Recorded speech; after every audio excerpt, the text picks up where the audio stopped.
the last song of the night. One last dance to ignite the passion we share on our last night on the island. We enjoy this place, we always do. Island lifestyle is made for two. Though we know this night will end, we'll come back time and again. This won't be our last night on the island.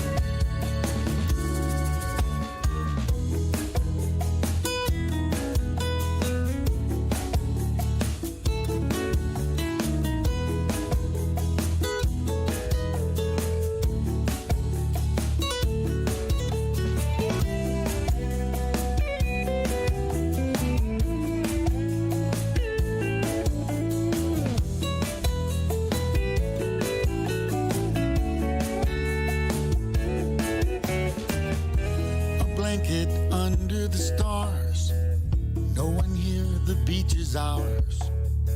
It's been so nice spending time alone. Tomorrow we head back home, so let's watch the night sky disappear at sunrise.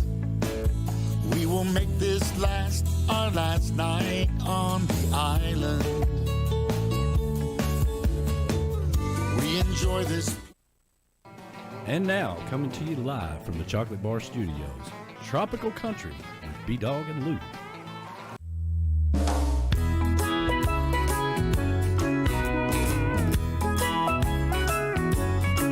I like the steel drums played with the steel guitar. I go to honky tonks and to tiki bars. I like girls in bikinis and wearing tight blue jeans. I like the fiddle played with marimba thrown in and a conga drum beat behind the mandolin. I was raised in the country but still love the sound of the sea. I wear a cowboy hat with my bathing suit. I'm just a country boy who likes to sit under a palm tree. I'm not all mixed up, I just like my music. Tropical country. Oh yeah, it's Wednesday night. It's Hump Day! Hey, my voice is back. Welcome to Tropical Country with B-Dawg and Lou right here on Tiki Man Radio. We are where the boots meet the beach. Dang! I've had a problem with my words lately. I don't know what it is, but so forgive me if I get all tongue-tied. I think I'm recovering from all the exhaustion from running here and there. So, but anyway, we are coming to you live from the Chocolate Bar Studios here in beautiful Harrison Bay, overlooking the majestic Chickamauga. And of course, our show is brought to you by JBL Legends Travel. JBL Legends Travel is your hookup when planning your next getaway. So do not plan the next vacation without contacting Joe at JBL Legends Travel. It's 732-831-5200. And Goaltending Services, GTS Charters, is your 5-star Google review charter service in Key West. Whenever you go down to Key West and you take in all the bars on Duval, do not finish your trip without checking out a sandbar, and there's no better people to do it with than the people that we trust, and that is GTS Charters Goaltending Services. And give them a call at 305-916-0990. And of course, we are broadcasting live on Tiki Man Radio, TikiManRadio.com, and the Tiki Man Radio YouTube channel, courtesy of MFG Records Tropical Live Cam. And if you are over here on the YouTube, please, if you would, just exit out, give us a big old thumbs up, let us know that you like what we're doing, come right back into that live chat, and give us a hello so we can give you a hello back, and then you can join in on the conversation as we go through.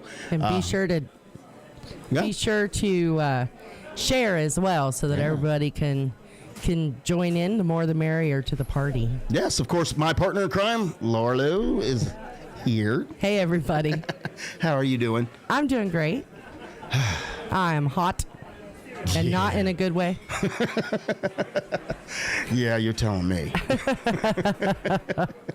It has been scorching here, and from the way it sounds, it's been Just about this whole side of the country. just about. So it's going to be a hot night here, too, because we're going to give you all the skinny on everything that we've been up to and things that we got coming up. So you definitely want to check that out. But before we get everything else, how about we kick off the show? Welcome to the show.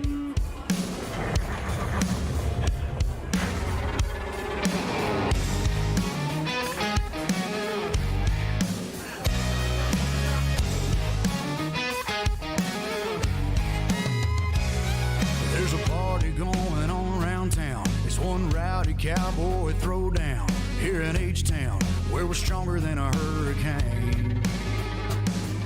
From miles around, the best of the best come here to put their tough to the test. Give it all for gold or go home broke when they open up that gate. Welcome to the show, welcome to the home of the world's biggest rodeo, where the stars light up the night underneath that Texas sky.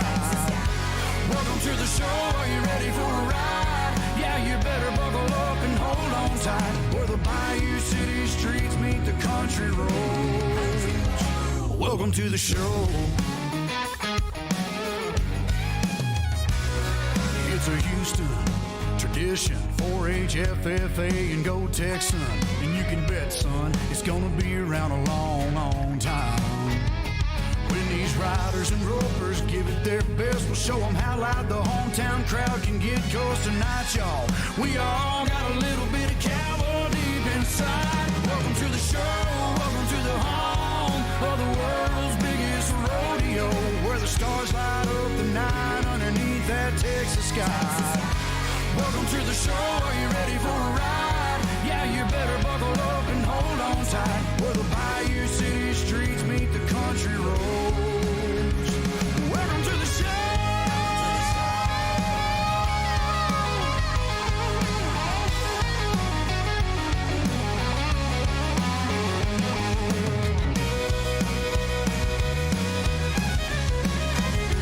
Welcome to the show, are you ready for a ride? Yeah, you better buckle up and hold on tight, where the Bayou City streets meet the country roads.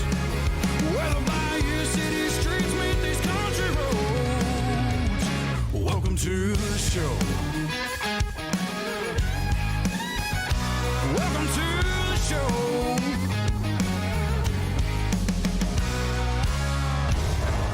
Welcome to the show. Cody Johnson. All right. Wow. You ready to go? Oh, my goodness. I tell you what, it has been a grueling 3 weeks, but fun. It has. And quite the learning experience as well. So Right? Yeah, I missed out on that part of it, I should say. I know.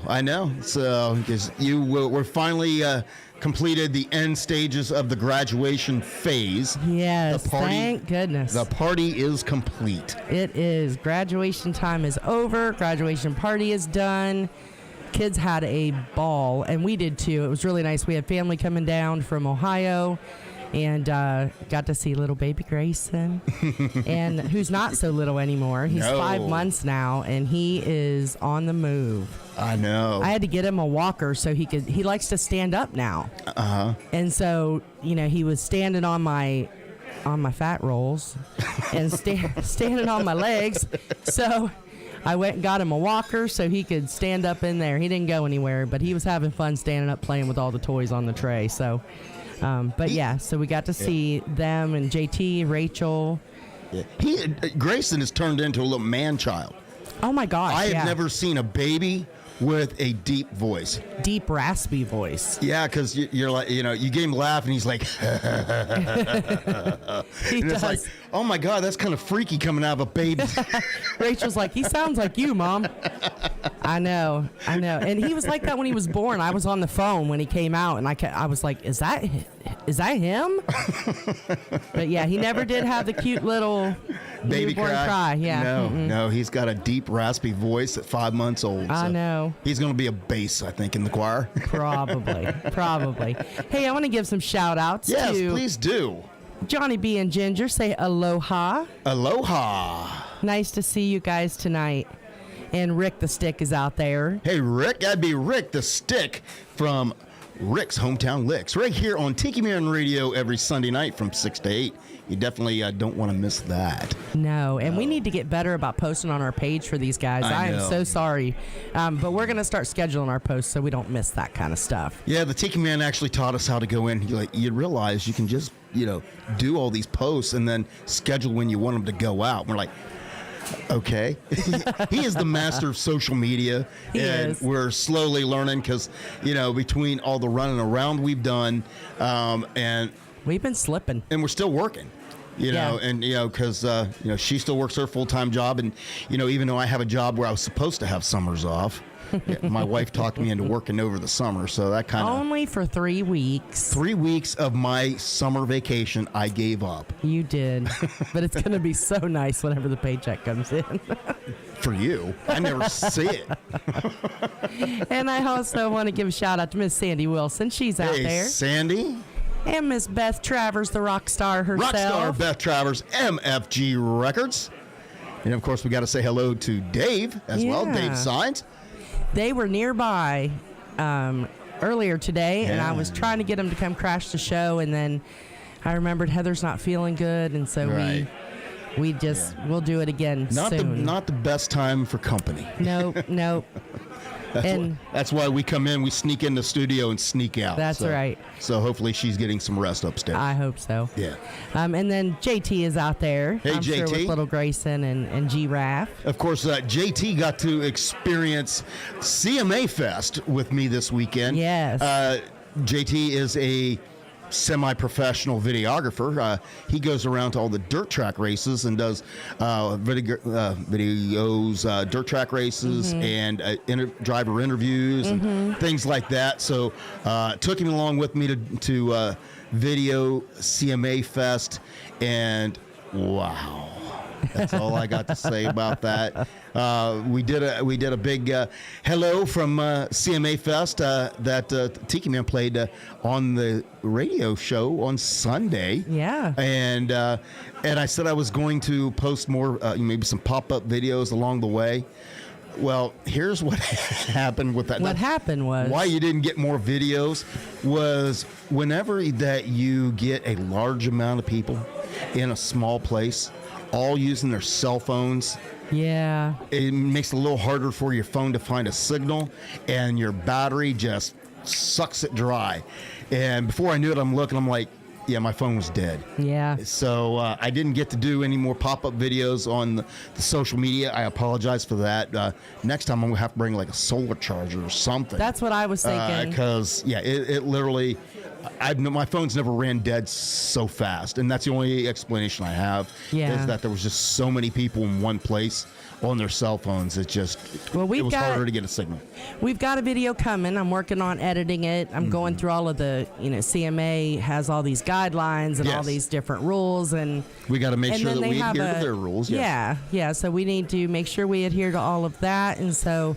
As soon as I get through all of those and get the video edited that JT shot and that you shot, we'll get that up on YouTube so everybody can see the day. Yes. How your weekend went. I missed it, but yes, because CMA Fest, I'd never been there as a fan, let alone as a media person. Yeah, it's crazy. So I was, as I described it, everybody asked me how it was. I'm like, and some of you older folks here like me will be able to understand this analogy. And I says it was like trying to take a drink of water from a fire hose. It was just a lot all at one time, and trying to figure things out because you're on your own. They hand you your media pass and they say have a great day, and then you're like, so you're going through this booklet of things, going, what am I allowed to do? What am I not allowed to do? Where can I go? Where can't I go? it's a lot, and it's all all of Nashville, from, I think 6th Street all the way down to 6th Avenue, yeah. 6th Avenue, all the way down to the riverfront, and it is jam-packed with people, artists, and you name it. But we'll get into that a little bit later of what all we went through on that. That's right. Well, the OG sponsors out there, Mr. Joe Leo from JBL Legends Travel. Hey, Joe. Says hello. Hello. We love JBL Legends Travel. And, of course, they made a big announcement on Sunday. Yeah, let me find that, because it's a pretty big deal. It is. Yeah, it is the... Oh, hold on. We got music.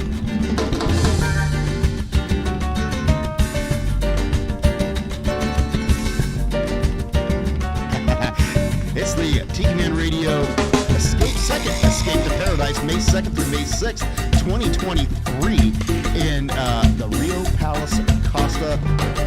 I can't even pronounce it. I'm going to have to take lessons on that. But they're going to Mexico for the second annual Tiki Man Radio Escape to Paradise. How about that? Oh, my. And, of course, that's all brought to you by JBL Legends Travel. How about that? I knew it was up there. I didn't realize it. I didn't realize it had all that fancy music to it. That's new. Well, Tiki Man's always busy. Well, he told me, he goes, "Hey, I discovered something. I got something set up on the video that it's going to be a game changer. It's a game changer, and I'll show it to you." He told me. You just found it. He told me about it, but I just found it. That's right. How about that? That's right. The ambassador is out there. It's a nice there. surprise. It is. Yeah. Hello, Miss Michelle. Hello to Michelle Myers, the ambassador of all great things. That's right. Yes. And Maureen, was out there. Hello, Maureen. And we found out during the live video she's going to be here for the summer party in July. She's going to pick up her prize pack. So. Nice. We need to find out if Z&G is going to be here, and we'll just give them to them in Last person. I knew, they were. How about that'd be awesome if we could do that, and then we could get pictures of them when us giving them their prize pack. Exactly. How about that? Maureen said she's going to wear her shirt for the photo op. Nice. And Miss Nicole Hall is out there. Aloha to you. Her heart is always in Key West. That's right. Yes. And there are more on YouTube, on the video on Facebook, but it doesn't let me see it yet. Oh. I know, it's driving me crazy. Why not? Because it's Facebook.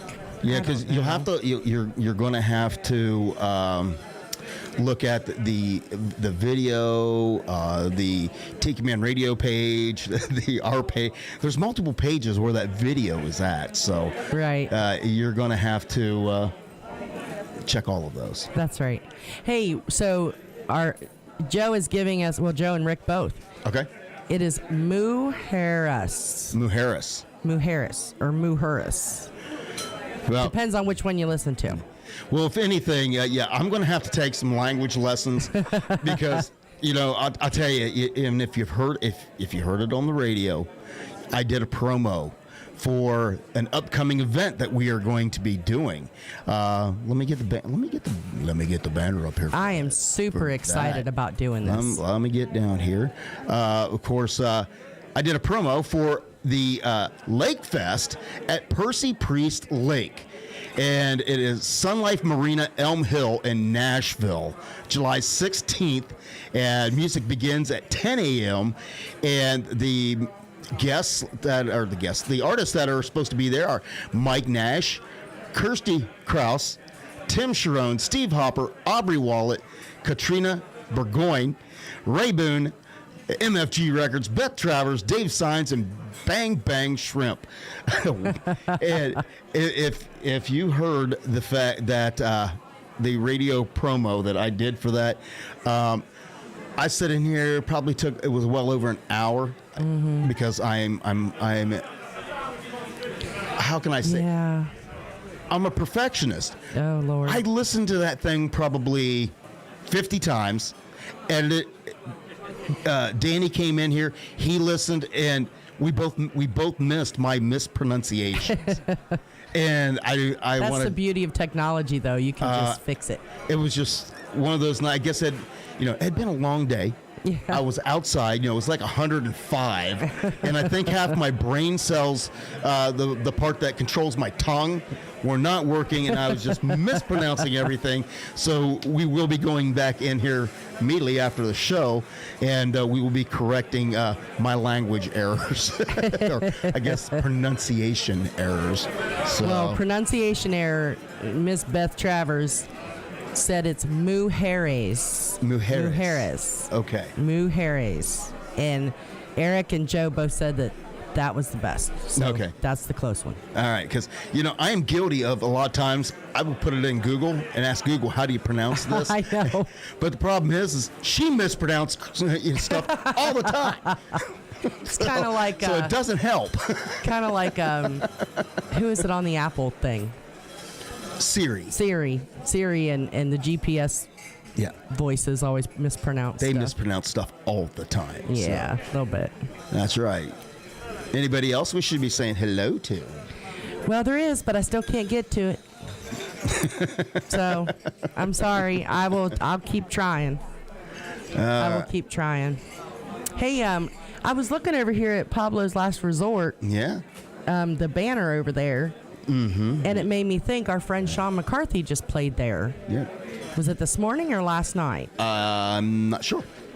Yeah, so we're working on getting a hold of Shawn. I'm working with his people who are getting a hold of our people.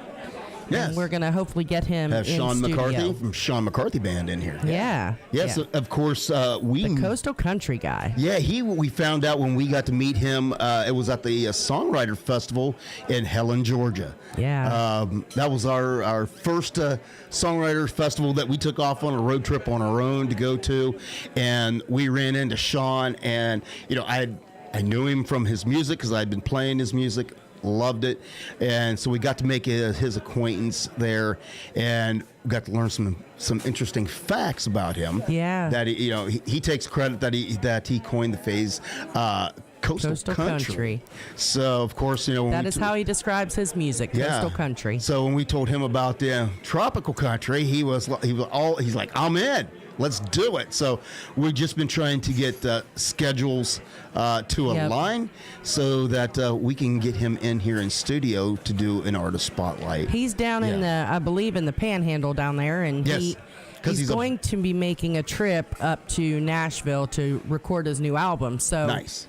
Hopefully we're going to get him in studio on the way to or on the way back from that trip to Nashville. So nice. Fingers crossed. Absolutely. And, of course, when we talk about Songwriters Showcase, we also made a trip down to Dunlap, Tennessee. Oh, it was so much fun. Yeah, and we met quite an amazing array of local and some pretty big names in Nashville as far as songwriting goes. Yeah. And we got to meet the daughter of David Frizzell and Shelley West. Yeah. Yeah. And her new album just came out. Her new single, I guess. She has a new single, which I thought was pretty cool because wasn't the song started by her grandmother? Dottie, yeah. Yeah, Dottie. I guess Dottie there was a book of songs that she had started and never finished. And I guess every songwriter out there has their little tablet or their book or in their phone somewhere that there's a ton of songs that they were working on and had to stop for whatever reason. Some were finished, some were unfinished. And it went to Shelley. And then it eventually went to Tess. Yeah. And so Tess and her, they're a couple, I think they're boyfriend, girlfriend, but he's another big-time songwriter Bobby in Nashville. Tomberlin. Bobby Tomberlin. Yes. And so Bobby and Tess, and there was another gentleman that sat on with them, actually finished one of Dottie West's songs that she had started. Yes. And so that's now the new single. And Dottie's name's on there as a songwriter, of course, because she started the song. So she has a new song out posthumously. Is that how you say that? I believe so. So Again, yeah. You're asking me to pronounce something? I know. I know. I'm sorry. But yeah, so they're got the single out now. It's really, really cool. Very reminiscent of what a lot of people like to say is true country music. Mm-hmm. And hopefully we're going to get her in studio as well. Her and Bobby both. So, Yeah. Well, how about we kick it off with Tess Frizzell and The Wrong One.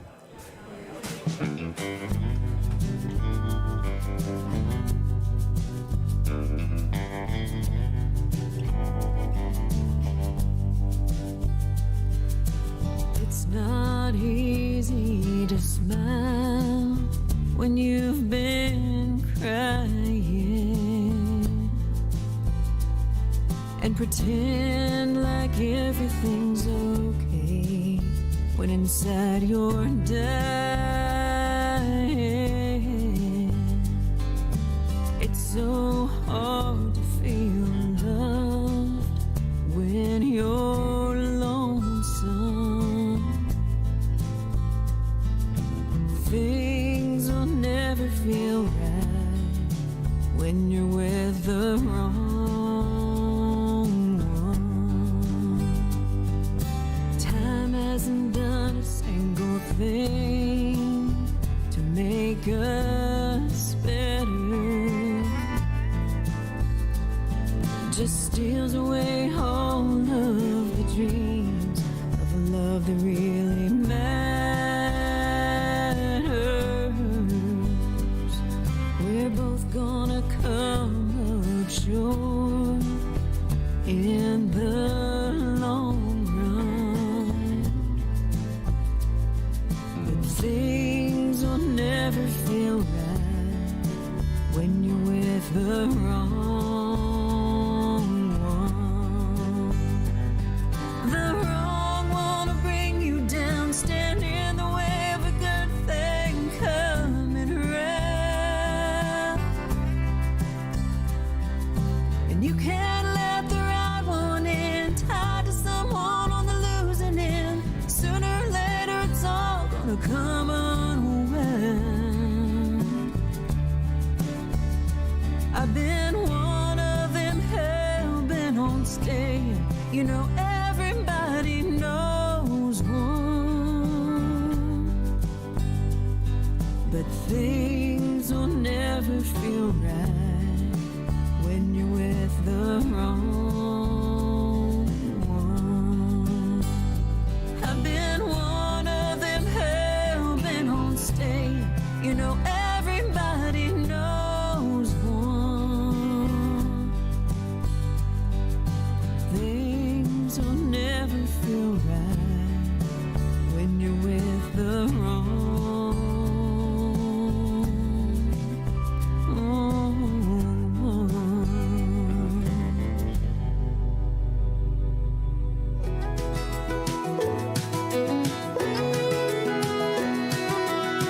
Boat trader found a boat, said he'd meet us on down at the coast. Pack a bag, maybe 3. We could get gone for forever in a week.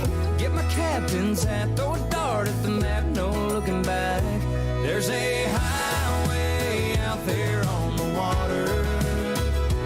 There's a lifeline where that soul wind blows.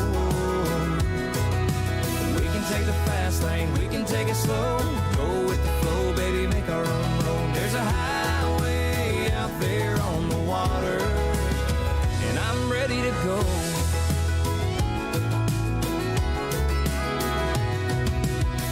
Boat names on the cups, no bananas, that's bad luck.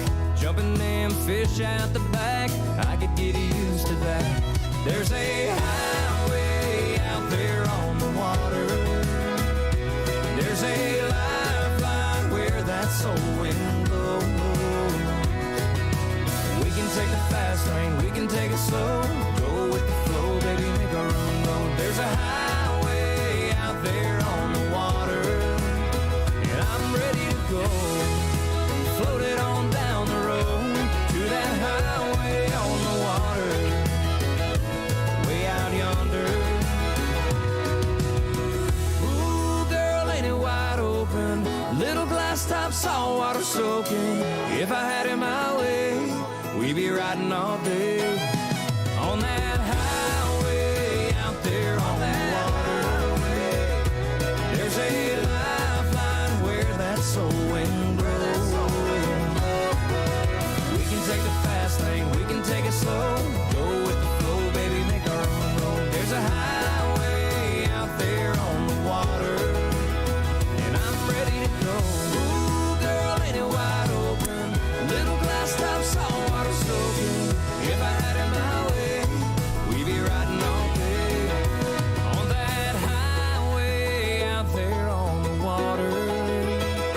Flag on the Water, Brian Kelly. That's a good song, too. Yeah, it is a good Yeah. song. He's got a new album out now. I Yeah. just saw him sitting with Big Machine Records Oh, yeah? today. Yes. Yes. Yeah, it I seems believe like he has signed a new. just maybe, it's looking like that the Florida-Georgia line may be They're done. thing of the past, because Tyler Hubbard has already signed a record deal as a solo artist. Yep. And now I believe- And now Brian Kelly. I think Brian signed one today. With Big Machine Records there. Yeah. So, and of course, his dip into the trop. Yeah, world, he's really been doing some absolutely trop rock stuff. So Absolutely. He's a Florida boy, Yeah. so I think singing the music about the beach and not a stretch for him. And that, the coastal side, that's his life. And I think we see that and we hear it in his music because, let's just admit it, Florida Georgia Line, you didn't hear a lot of his lead vocals. No. So, and this, when he put this album out, because I know a lot of people don't like Florida Georgia Line, and because, everybody has their opinion on, What's true country? What's true country. Yep. I myself is just, is a good song. Yeah. Good music. But, when he put out that music, it was definitely a breath of fresh air. Absolutely. I think. So it looks like they've split up and doing their own thing. They said at some point in time they may do some FGL things together because they still have a bar together. Yeah. Yeah, it was not a nasty breakup. No. I think they each had a vision that they wanted to chase.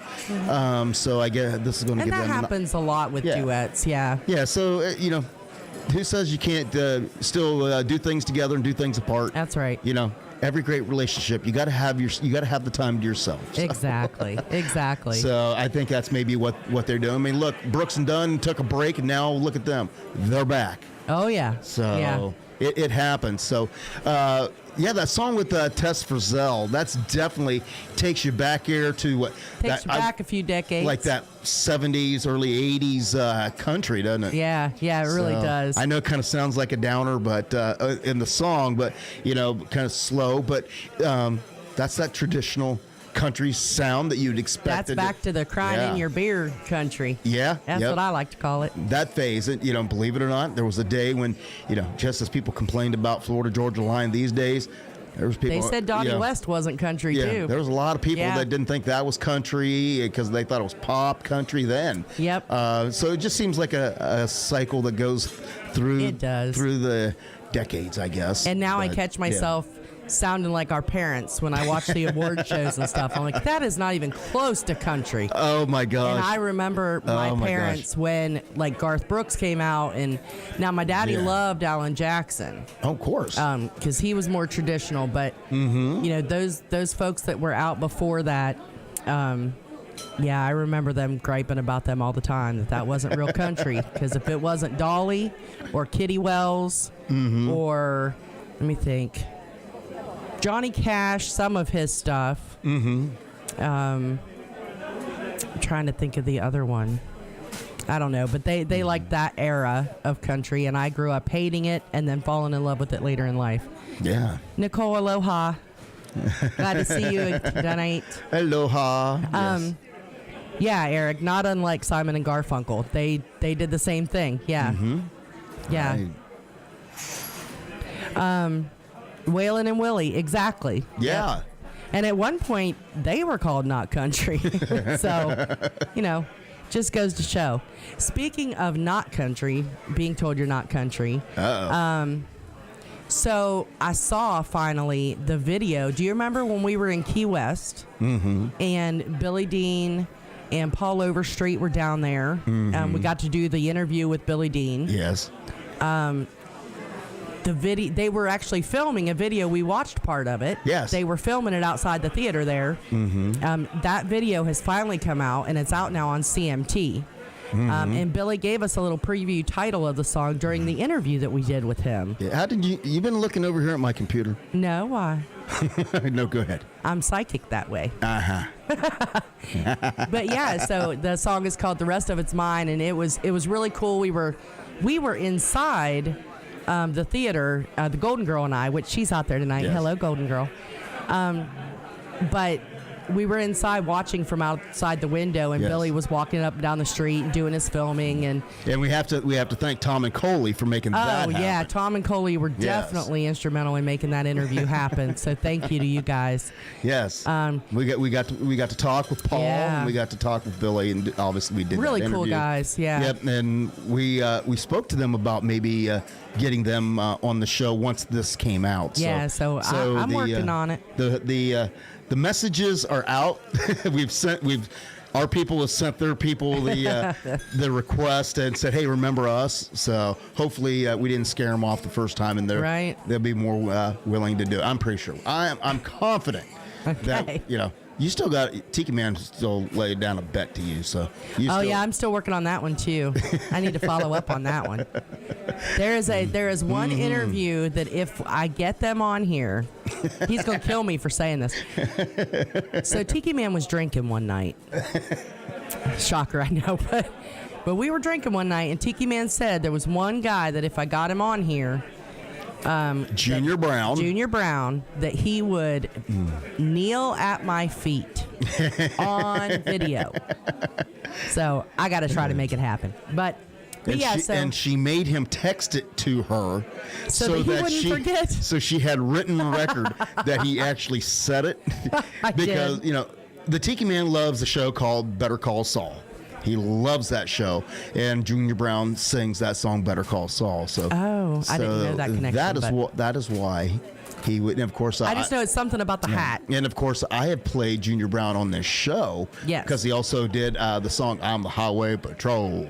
Oh, yeah, that's him. That's Junior Brown. Now I get it. Yeah, Okay. So you gotta work on that one as well. Yeah, I do. All right. Well, since you mentioned it, how about we debut this brand new song, Billy Dean, Paul Overstreet, The Rest of It's Mine.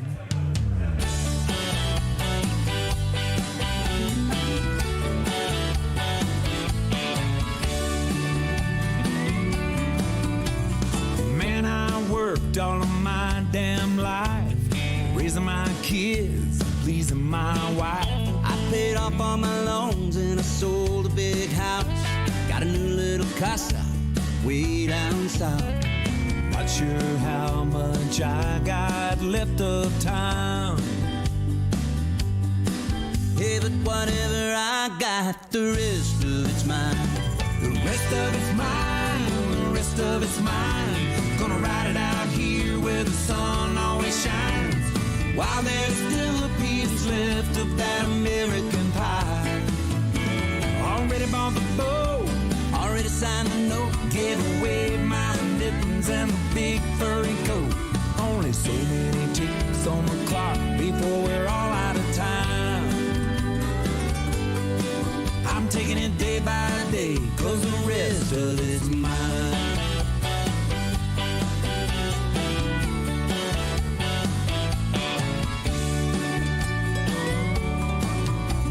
Our kids are all grown, our turn to play in the sand. Got an old flat top guitar, an umbrella drink in my hand. Hey Billy, I made us some friends down at the RV park. I bet that place comes alive, oh, a little after dark. I know this could all be over in the blink of an eye.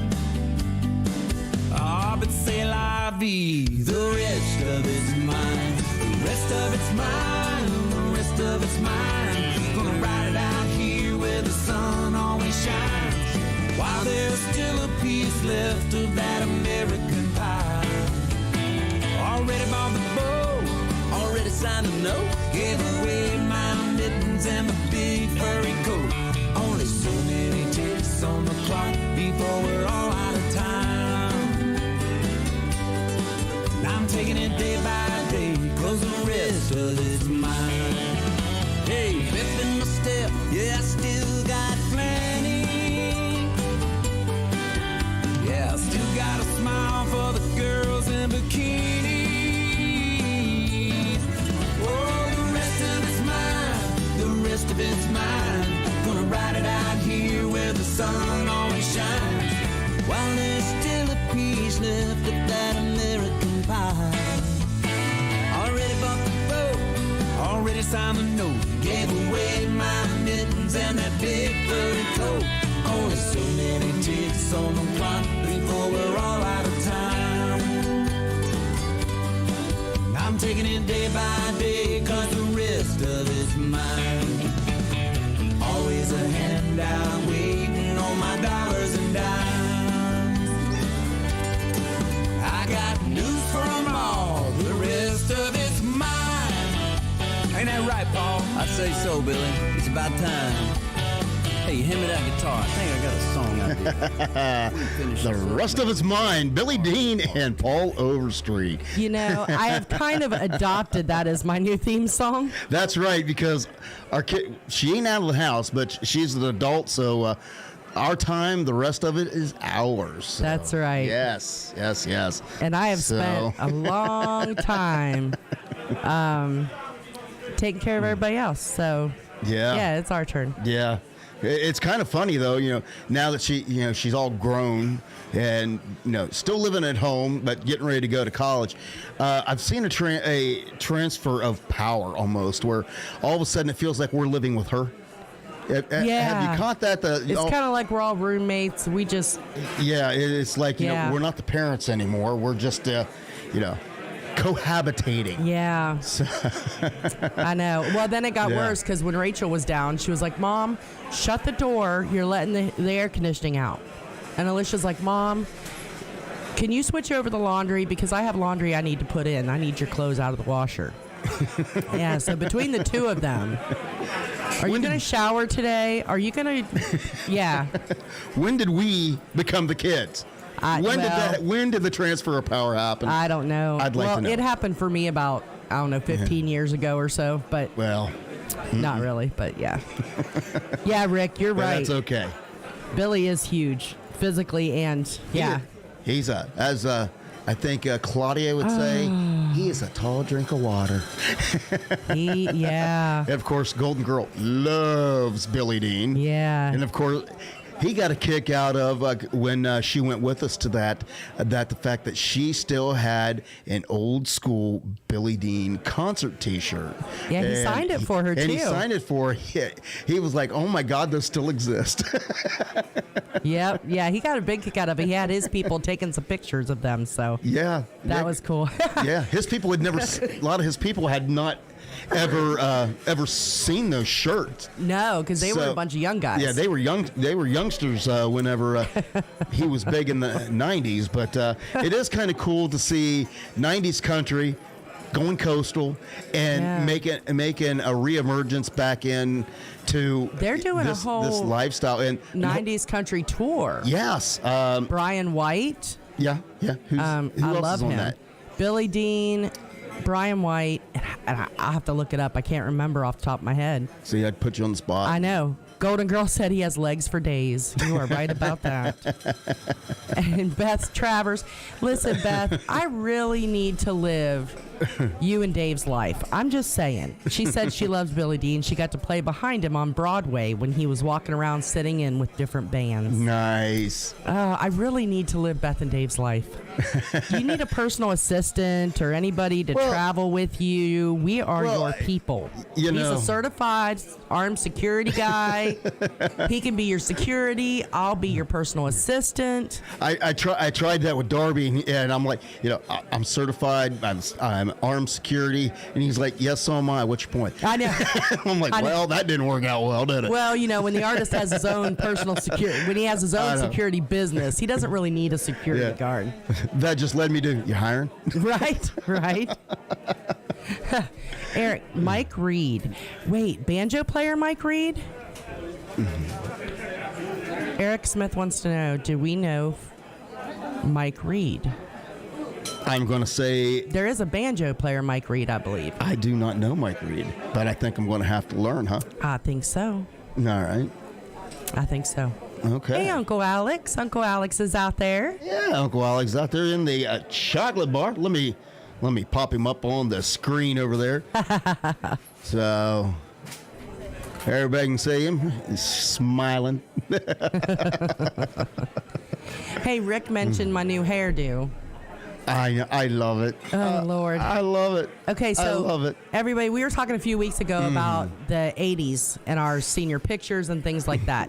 So picture this minus about 100 pounds. That was my senior picture right there. I even have the good old She got banana the banana clip in. Yeah. That's right. I didn't pull it up. No putting. It is too hot to have all this hair hanging around my face today. So I apologize if y'all don't like it, but it's cooler than having it on my neck. So There you go. yeah. Well, I wanted to get back into, we talk about Dunlap because we met so many talented Yeah. songwriters down there. And, and we talked about Bobby Tomberlin, that we met him, and Got to see. the list of Jimmy again. the list of songs that man wrote. Oh yeah. And he's still writing, obviously. But we learned. I know. I told this story to the Tiki Man, and he was like, "Well, duh," and because I found this information to be new. And Okay. it was quite exciting.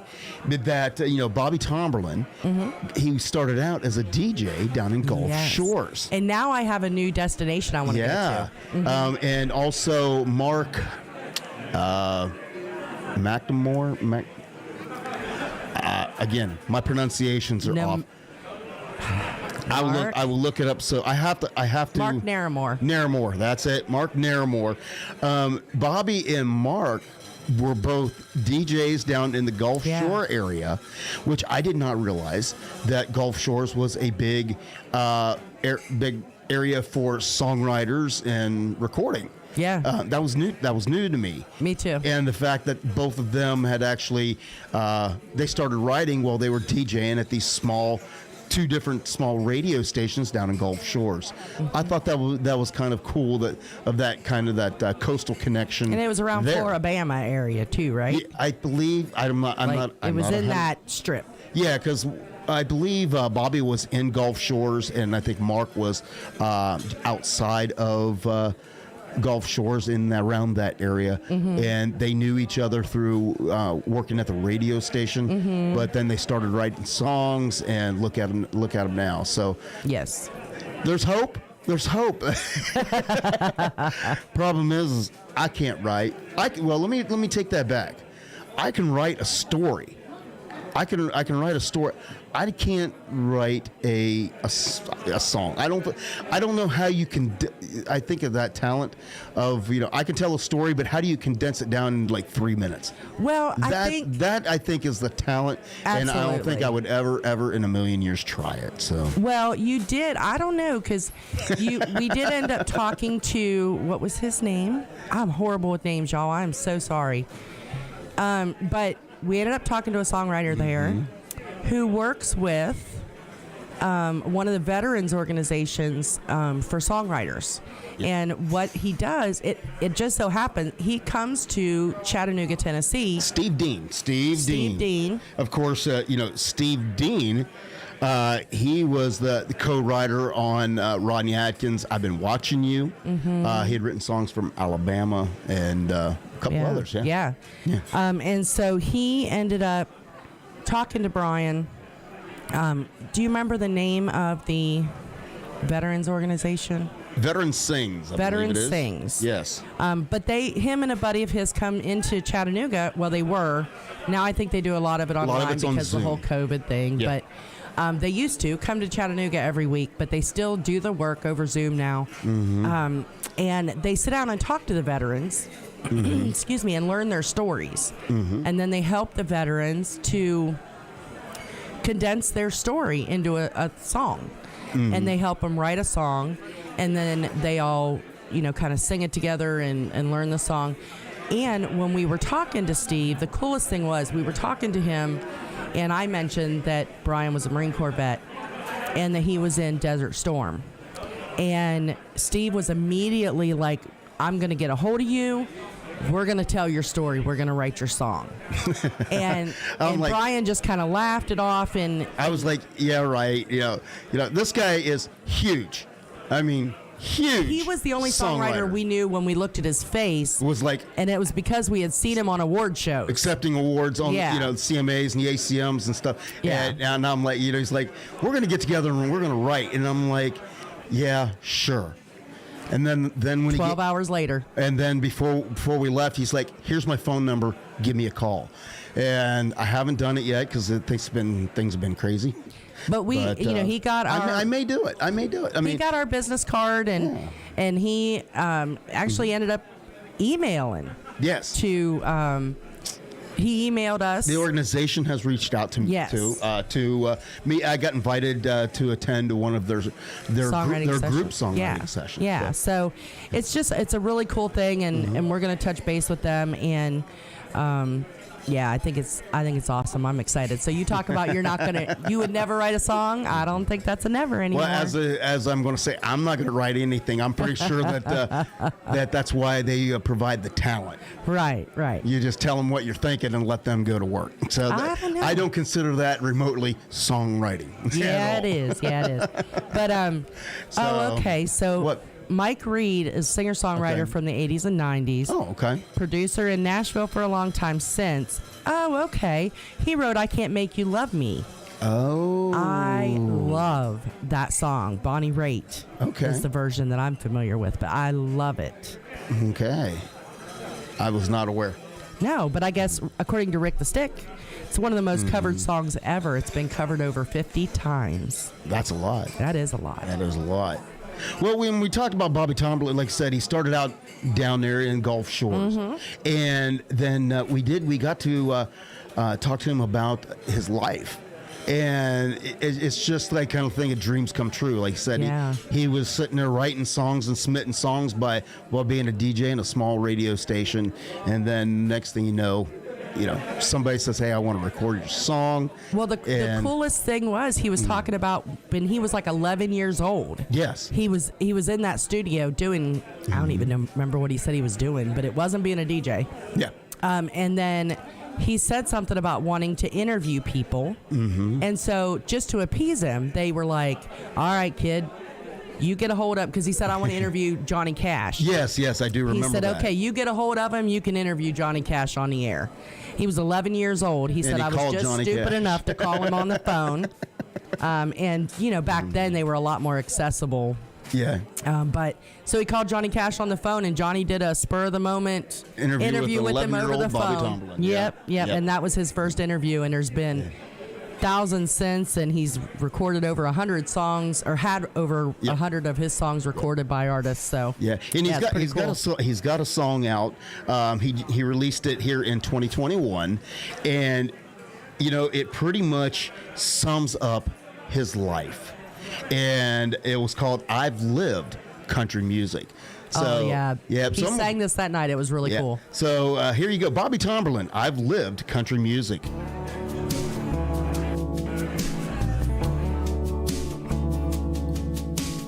Down in Alabama, in a 2-red light town, my world revolved around the radio. And in my little bedroom, the Opry came alive. And in my mind, I was on the front row. I counted down the years till I could drive that old highway to the city where all my dreams could come true. There's been a lot of hard times, but they were all worth it as I look back at all the things I've got to do. Well, I sang with Loretta, wrote songs with Whispering Bill. I even got to play Hank's guitar. Rode the roads with little Jimmy, shook hands with Johnny Cash. Funny how a dream can take you far. I poured my heart and soul into it. Yes, I've lived country music.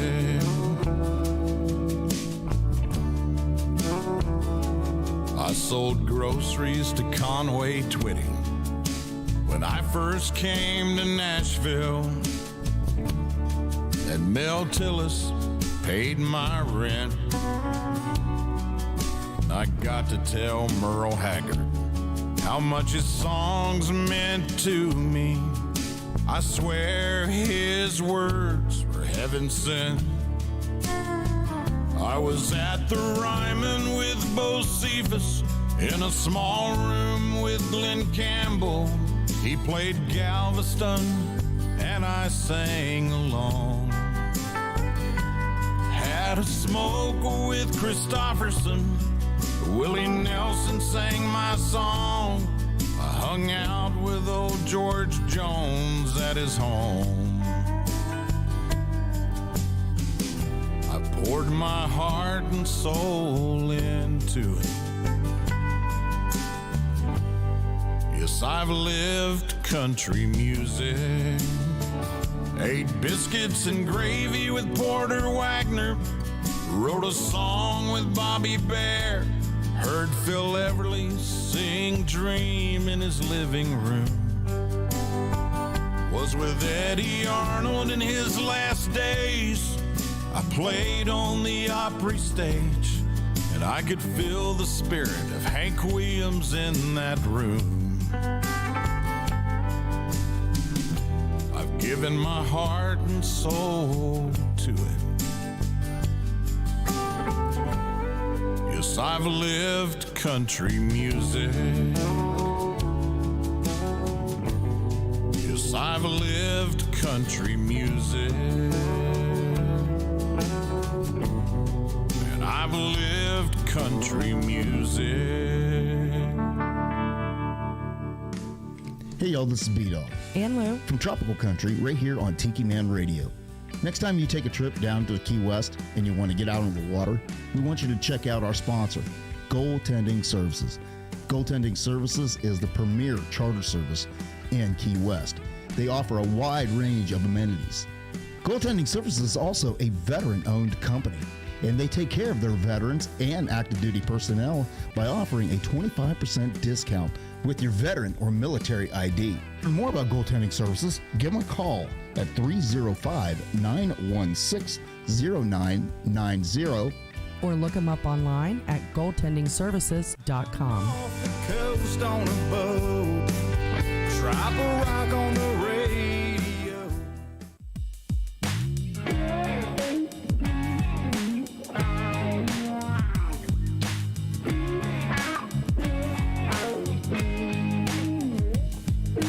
You know the drill, senior year, hopped in that van till the coast was clear. We drank our drink and smoked our smoke, didn't give a damn, we were spring break broke. Cause nothing in the world could shake our good time, and nothing in the world could kill that vibe. We were dumb, but we knew it all. We were high on low-cost alcohol. We were all the things we dreamed we'd ever be. We were lost, but we weren't scared. We were young, so we didn't care. We were kings of the coast and queens of the seven seas. All we needed was 1 week and a beach.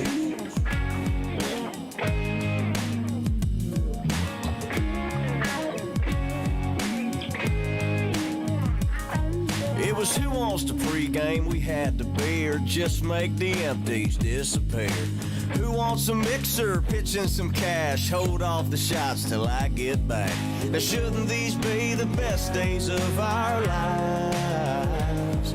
Then well, we sure gotta raise a lot of hell tonight. We were dumb, but we knew it all. We were high on low-cost alcohol. We were all the things we dreamed we'd ever be. We were lost, but we weren't scared. We were young, so we didn't care. We were kings of the coast and queens of the seven seas. All we needed was 1 week and a beach.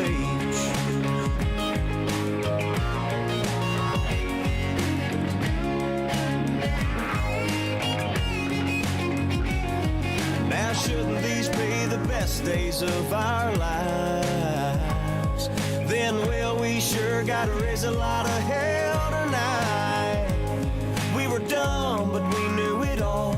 We were high on low-cost alcohol. We were all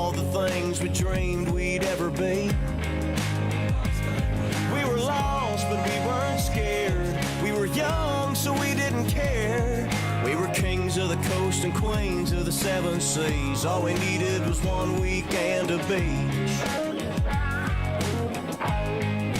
1 weekend of beach.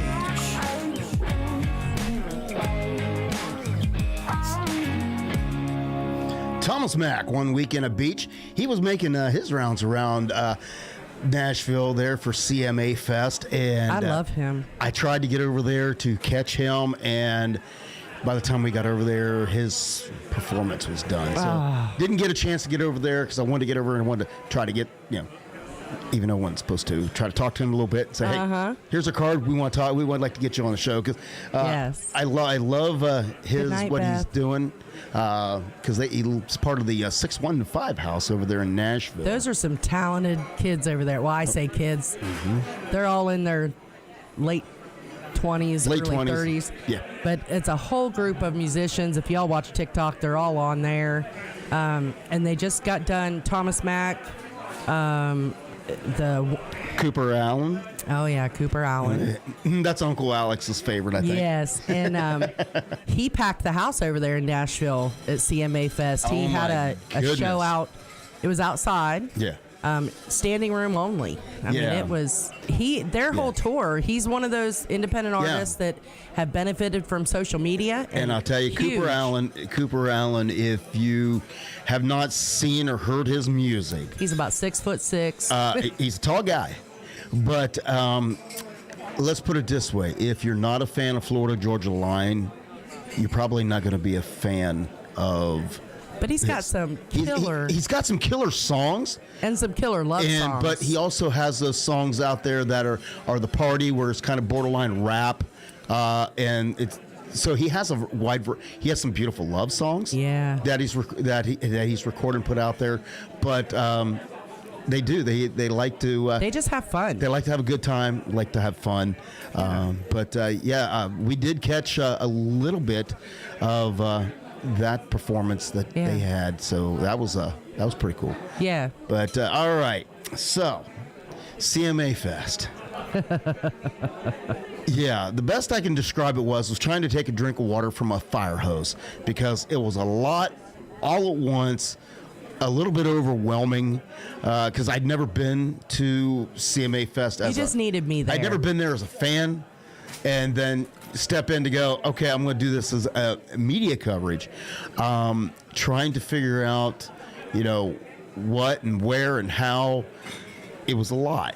But we took some advice from our good friend that said, when you go over there, since it is your first time, don't get overwhelmed with trying to score interviews, Trying to be everywhere. and trying to be everywhere, because if not, you're going to feel very disappointed and you're going to be really tired. Yeah. And let me tell you what, You were really tired. It was over You 100 and JT degrees. It were was over 100 degrees. It was hot, and there was a lot of people.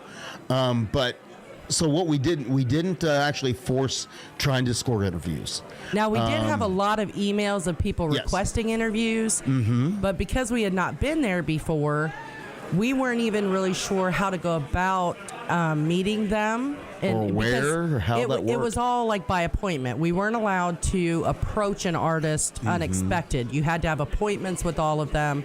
You had to, and we did find out there was an area that they had multiple like privacy rooms that you could conduct interviews. You just had to sign up for a time and things like that. So there was a lot of things that we learned. You had and to coordinate. A lot of things that we learned, a lot of things that you learned being there. So that next year, if God willing, we get the media pass again, we'll be ready for it. So, but you guys, you and JT got a lot of cool coverage and got to see a Yes. lot of cool things. Yeah. So that's pretty much what we did was instead of trying to nail down a bunch of interviews, and because honestly, if we'd have done that, we would have missed a lot. Yeah.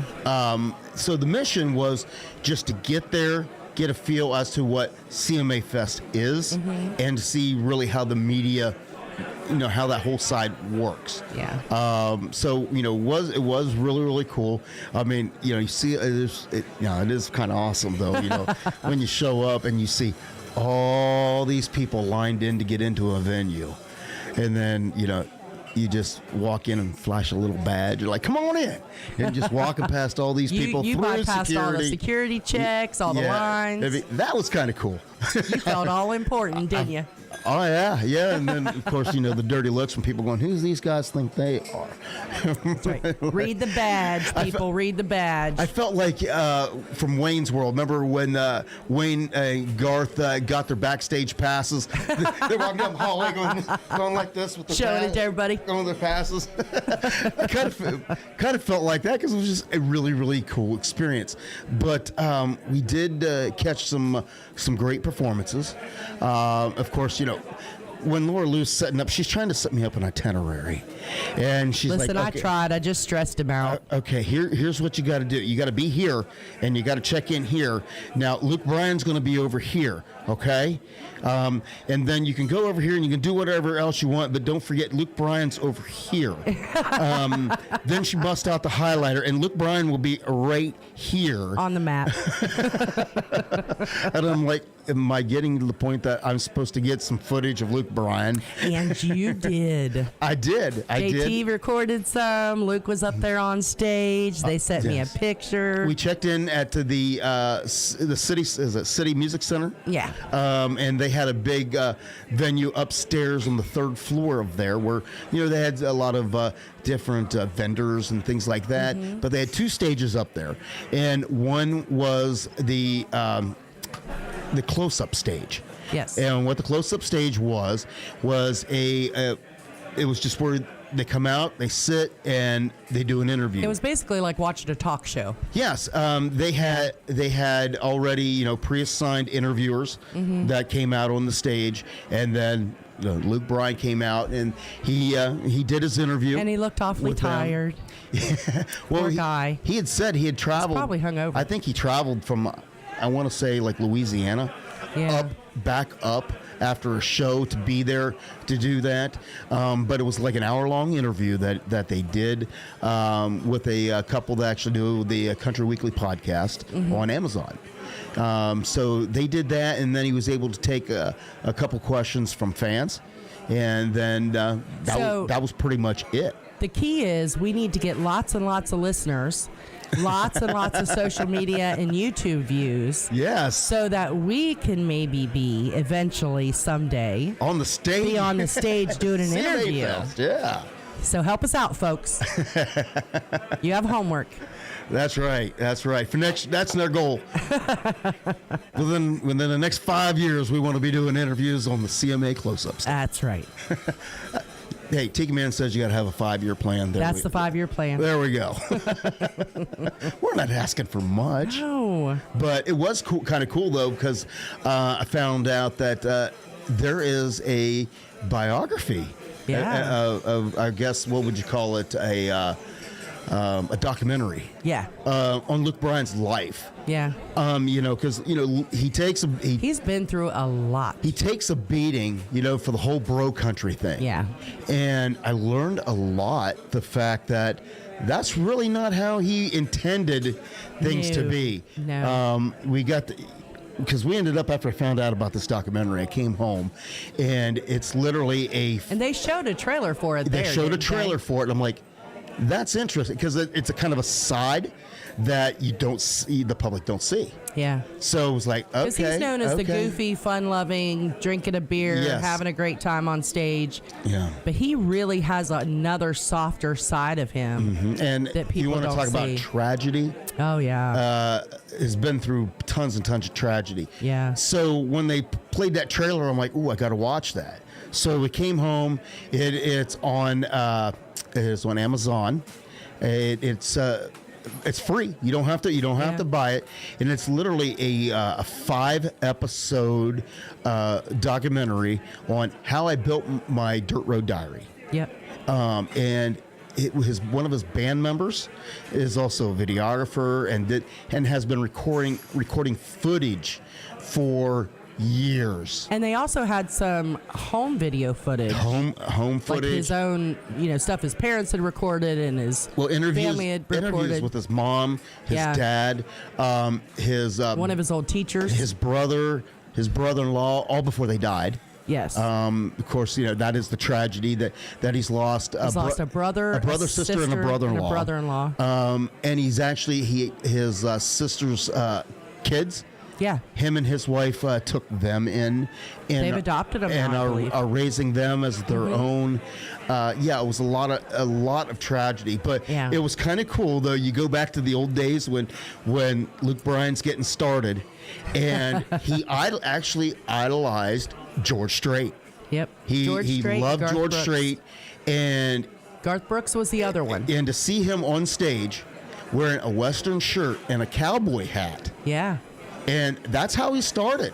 Yep. And he did that for several years down in Leesburg, Georgia, and played bars. He went off to college. He actually worked his dad's a peanut mill. It's very, very interesting. Yeah. And then when he made the decision, And I'm not gonna lie, it was Yeah. really cute to see pictures of him when he was a little boy. yep. Little video of him singing. And then he had made the plans, to go to Nashville to give it a try. And then that's when his brother was killed in a car accident. Yeah. So he put off going to Nashville. Yeah. And to help out the family, continued to go to college, working on the peanut factory, and gigging when he can. gigged when he could. And then until one day, it was just like, if you're going to make your dream happen, Well, his you dad need to actually go. said. Yeah. His dad actually said, it's now or never. You're getting older, and you need to get out of here. Yep, absolutely. So his dad gave him his blessing and really kind of pushed him out the door and said, the family doesn't need you that bad. It's your turn. Go. Yep. And, So- and he went to Nashville, and actually it was remarkable how quickly he actually got a publishing deal. Yeah. And he started writing.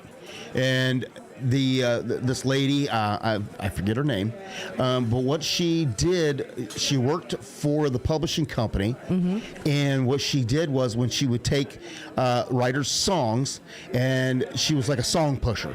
She'd be out there trying to push these songs to try to get these songs recorded, is what she did. And she knew Luke was off doing, when he wasn't writing, he was down Broadway and all around Nashville gigging.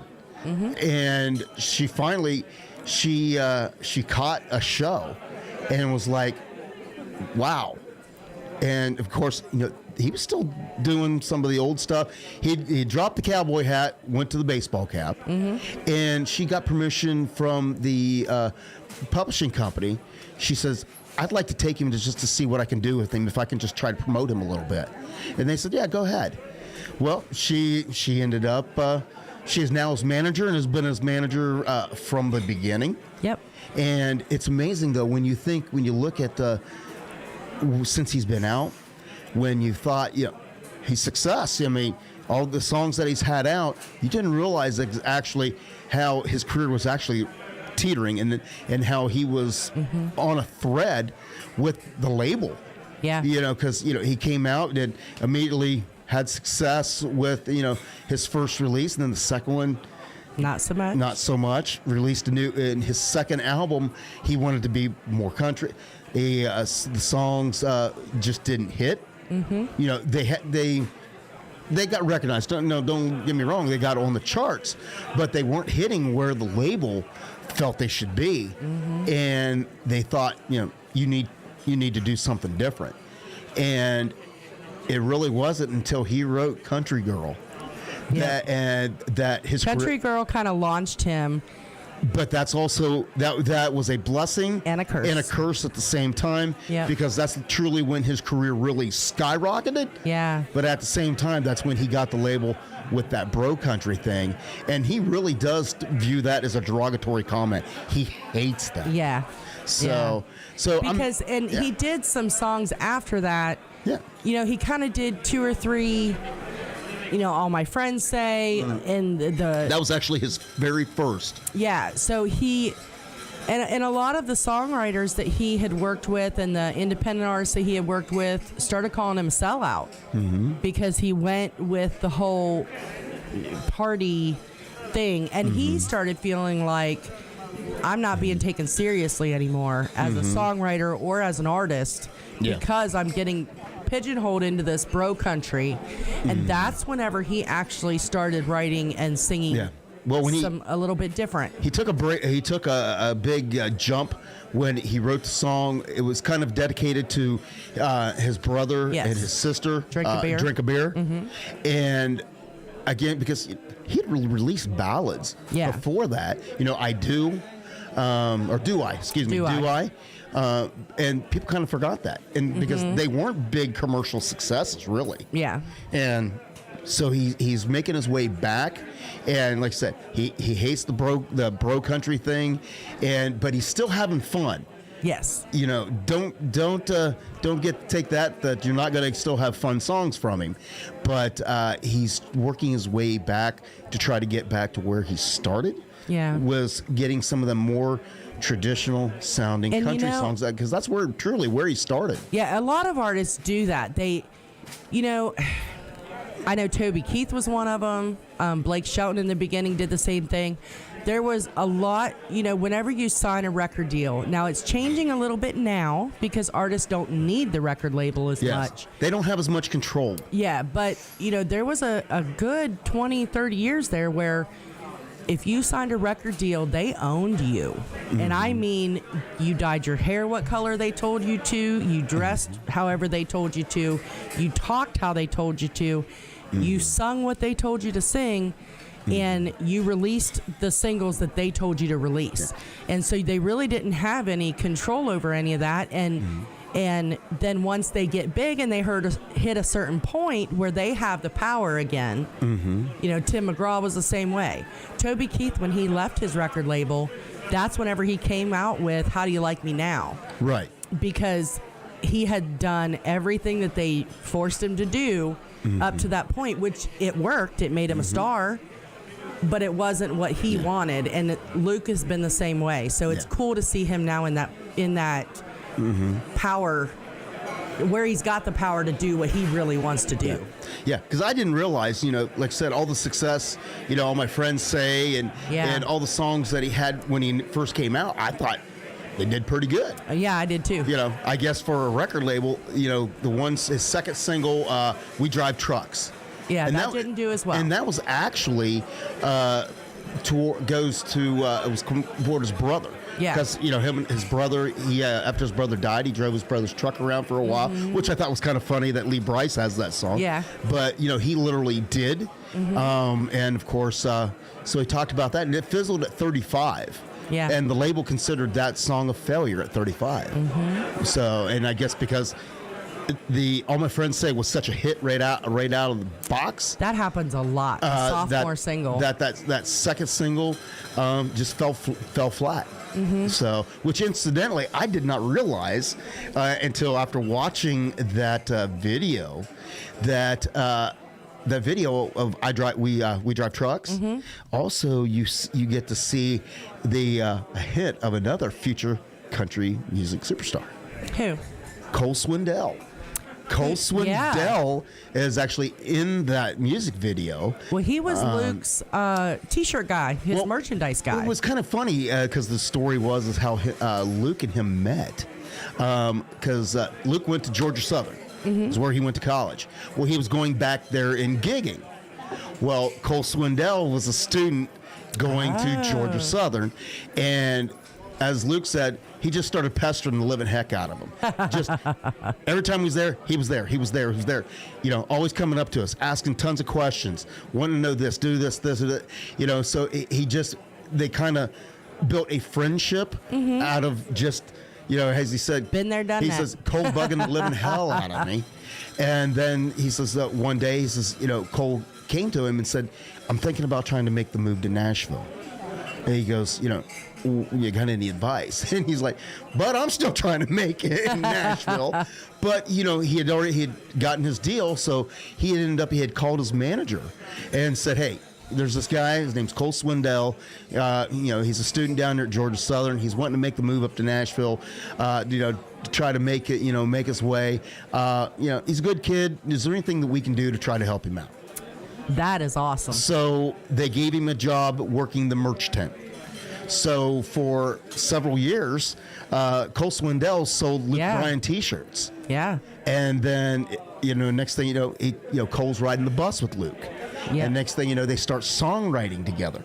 Because Cole's starting to learn. Because Luke, And if you ever watch and- Cole Swindell on stage, you can tell he learned from Luke Bryan yep. because it's real close Yep. watching the two of them. Yeah. Yep. So, Cole rode the bus with Luke, selling his T-shirts, and then it graduated into closer friendship to where they actually started writing together. That's really cool. And then all of a sudden, Cole ends his up. break. Cole got his break. He got a deal, and it was more of a development deal, I believe. I think so. And his first gig that he got to do after he recorded his first single, he got to open up for Luke. Yeah. And then because the whole video was, he thought it was exciting because he was like, my career ends today. I'm good with that. He was so elated the fact that he got to go out on stage. He opened up for Luke. It was kind of a full circle thing. Yeah. And then Luke broke the news to him. He goes, well, he says, I hope you're not bored riding the bus with us as you have all these years, because you're going to ride the bus with us some more because you're going on tour with me. So that's how Cole Swindell's career really started. That's really cool. Was selling T-shirts for Luke Bryan. And you just never know when that break's going to come. And I thought it was a cool story. But yeah, Cole Swindell is in that music video for We Drive Trucks. Which, I have to watch it. Which he was a little chunky then too. So Yeah. you just They did some artist development. You got to look. But those are kind of cool stories that I picked up, from that interview and also from that documentary. And I did not intend planning 20 minutes talking about Luke Bryan, but I just thought I'm okay with that. I thought it was an interesting story. Yeah, it is neat to sit and listen. That's why I like the songwriter festivals and the artist spotlight that we do here when we bring artists in. I love hearing about where they started and about the journey that they've been on to get to where they are, because so many times we see them and they look like an overnight success to us. Right. Where in reality, they've spent 10 years living in their car or bouncing, couch surfing or just struggling trying to get that one break, because it really is all about who you know, being in the right place at the right time. And then we've met several artists that have chased that dream for years and then it never comes. Sometimes it never comes. Sometimes it comes and they figure out it's more of a nightmare than it is a dream. And so they give it up, walk away. I think Morgan Wallen kind of found that out a little bit. That it can be a nightmare because he wrote a song about it. He really did, and it was probably, I think it's one of his best songs yet. Yeah. But yeah, there's so many stories out there behind the songwriters, and thanks, Rick. So many songwriters and artists that have such a great story to tell. But it was really cool listening to Luke tell his, and I'm glad you guys I'm glad you took the hint between the highlighter and the. I really did. I just kept saying. So it's all on the same block. So this building is right here. Luke is going to be right here next door. So, well, what it was is I was afraid I was going to be sleeping on the porch if I told her I didn't get any footage or pictures of Luke Bryan. I figured that was what was going to happen. So that's why I did. But I will tell you, so we can wrap up the whole Luke Bryan block of conversation, because again, I didn't anticipate doing that for 20 minutes. But one cool story he was talking about, he was on stage and how he almost got arrested. On stage? On stage. What did he do? Well, he thought he was going to get arrested because, he has a song out, and when somebody handed him one on stage, he spilt his margarita down the back of a police officer. And he was like, oh, God, I'm going to jail. How about Luke Bryan? One margarita.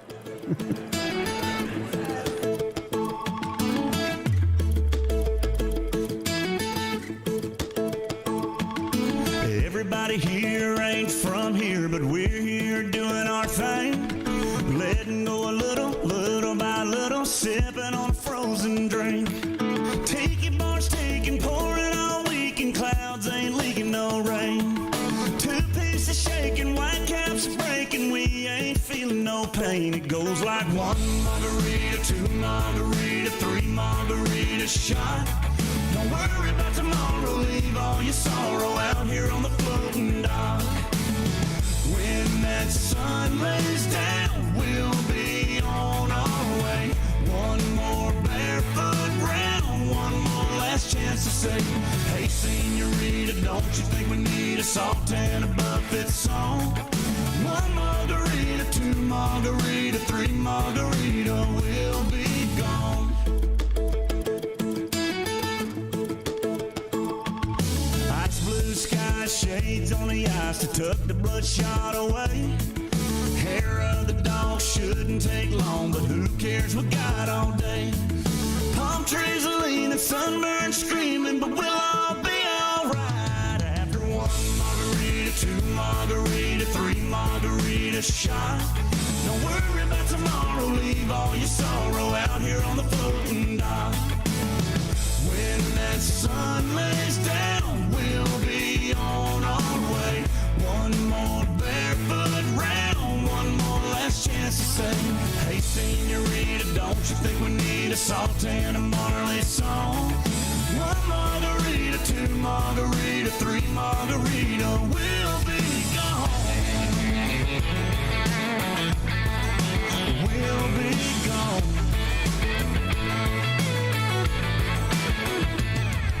Tiki bars taking, pouring all week, and clouds ain't leaking no rain. 2 pieces shaking, white caps are breaking, we ain't feeling no pain, feeling no pain. It goes like 1 margarita, 2 margarita, 3 margarita shot. Don't worry about tomorrow, leave all your sorrow out here on the floating dock. When that sun lays down, we'll be on our way. 1 more barefoot round, 1 more last chance to say, hey senorita, don't you think we need a salt and a Chesney song? 1 margarita, 2 margarita, 3 margarita, we'll be gone. We'll be gone. We'll be gone.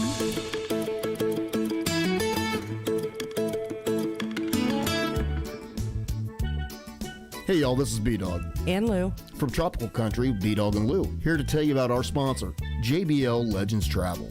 JBL Legends Travel is your full-service travel agent. They specialize in cruises, all-inclusive resort vacations, destination weddings, and romantic getaways.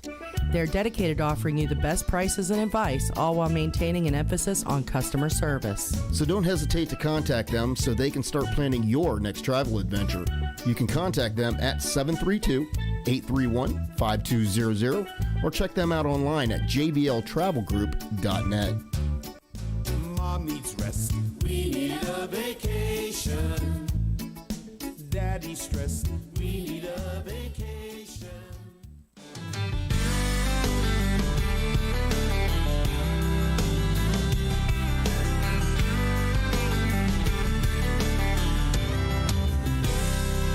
It's been a dead-ass week at a dead-end job. Got balls on me like a snake on a frog. There's gotta be more than what I got on this big old piece of rock. I want a little umbrella and a patch of sand, a coconut drink and a reggae band. It just might be the place where I get off. Yeah, I want a day in the life of a summertime song. Sail away with a Malibu rum. Sail on away, yeah. Let the scorching sun and the salt in the sea burn the skin right off of me. Come on everybody and sing along. It's a summertime song. I might pierce my ear and bleach my hair and get a tattoo on my derriere. Right now I don't really care what anybody else might think. I'm gonna dance to every song I can so I can show off my new island tan while I wave my hand and raise my drink. 'Cause I want a day in the life of a summertime song. Sail away with a Malibu rum.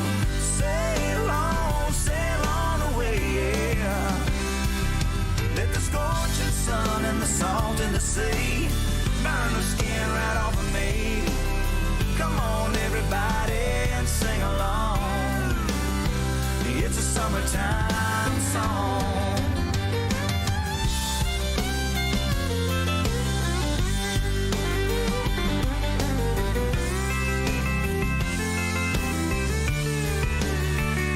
Yeah, I want a day in the life of a summertime song. Sail away with a Malibu rum. Sail on away, yeah. Let the scorching sun and the salt in the sea burn the skin right off of me. Come on, everybody, sing along. It's a summertime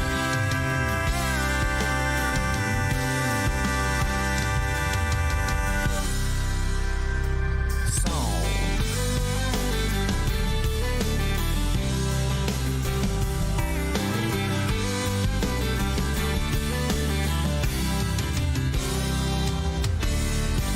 Summertime song, Clay Walker.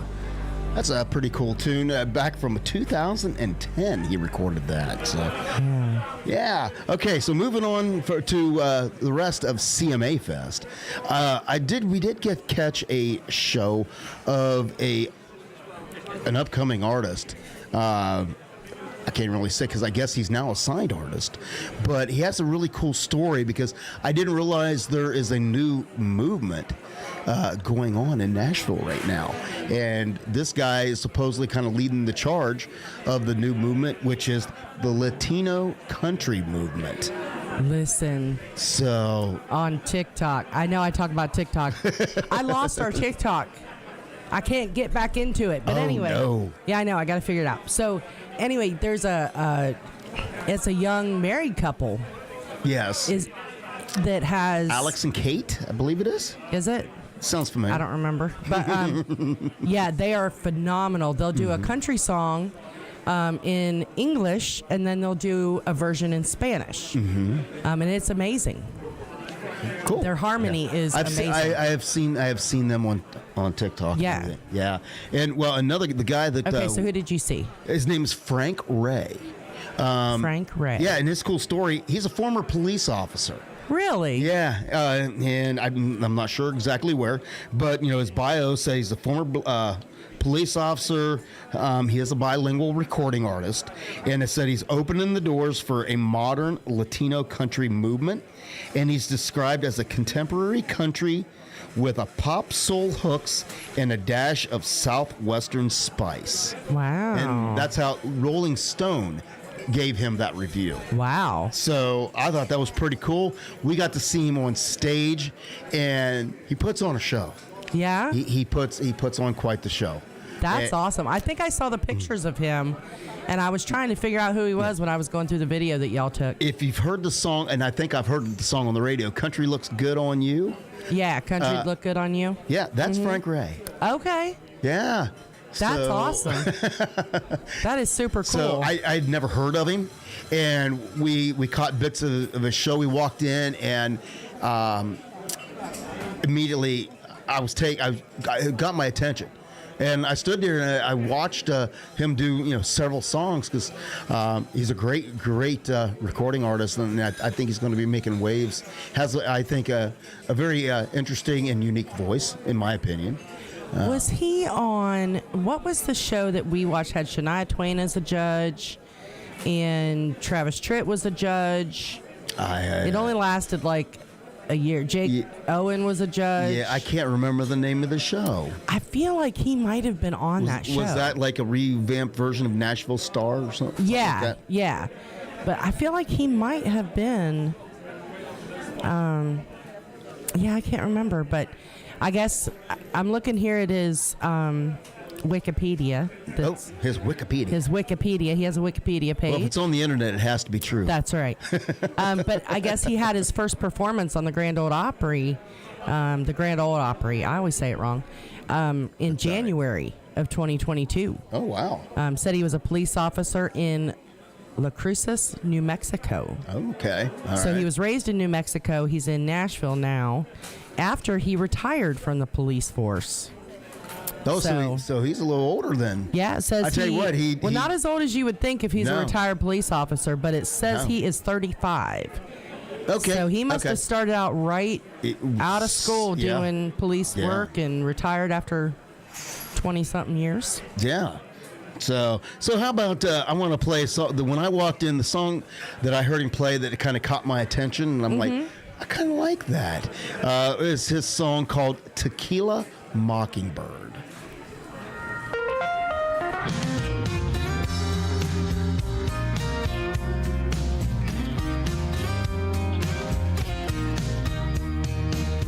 Yeah, she flies like an angel, and she burns nice and slow.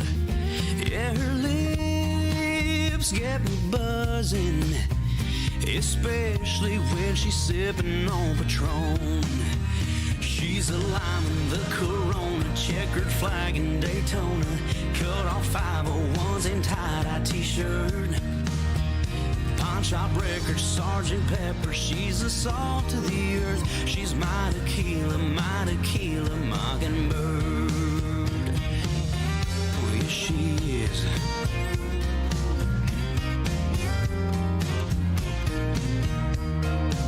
She's her own little island.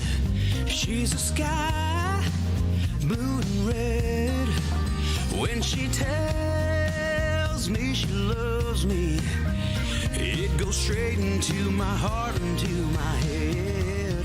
She's my low tide and my high tide, my umbrella in my tide, drop confetti. She's so sexy it hurts.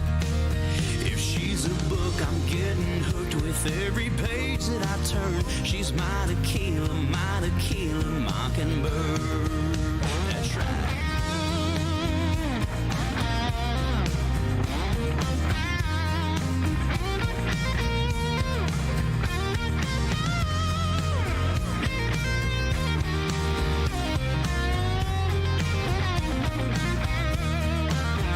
She flies like an angel, and she burns nice and slow. Yeah, her sweet lips got me buzzing, especially when she's sipping on Patron. She's a lime in the Corona, checkered flag in Daytona, cut off 501s and tie-dye t-shirt. Pawn shop record, Sergeant Pepper, she's a salt to the earth. She's my tequila mockingbird. She's my low tide and my high tide, my umbrella in my tide, drop confetti. She's so sexy it hurts. If she's a book, I'm getting hooked with every page that I turn. She's my tequila mockingbird. She's my tequila mockingbird, yeah. Oh, yes, she is. Sweet tequila.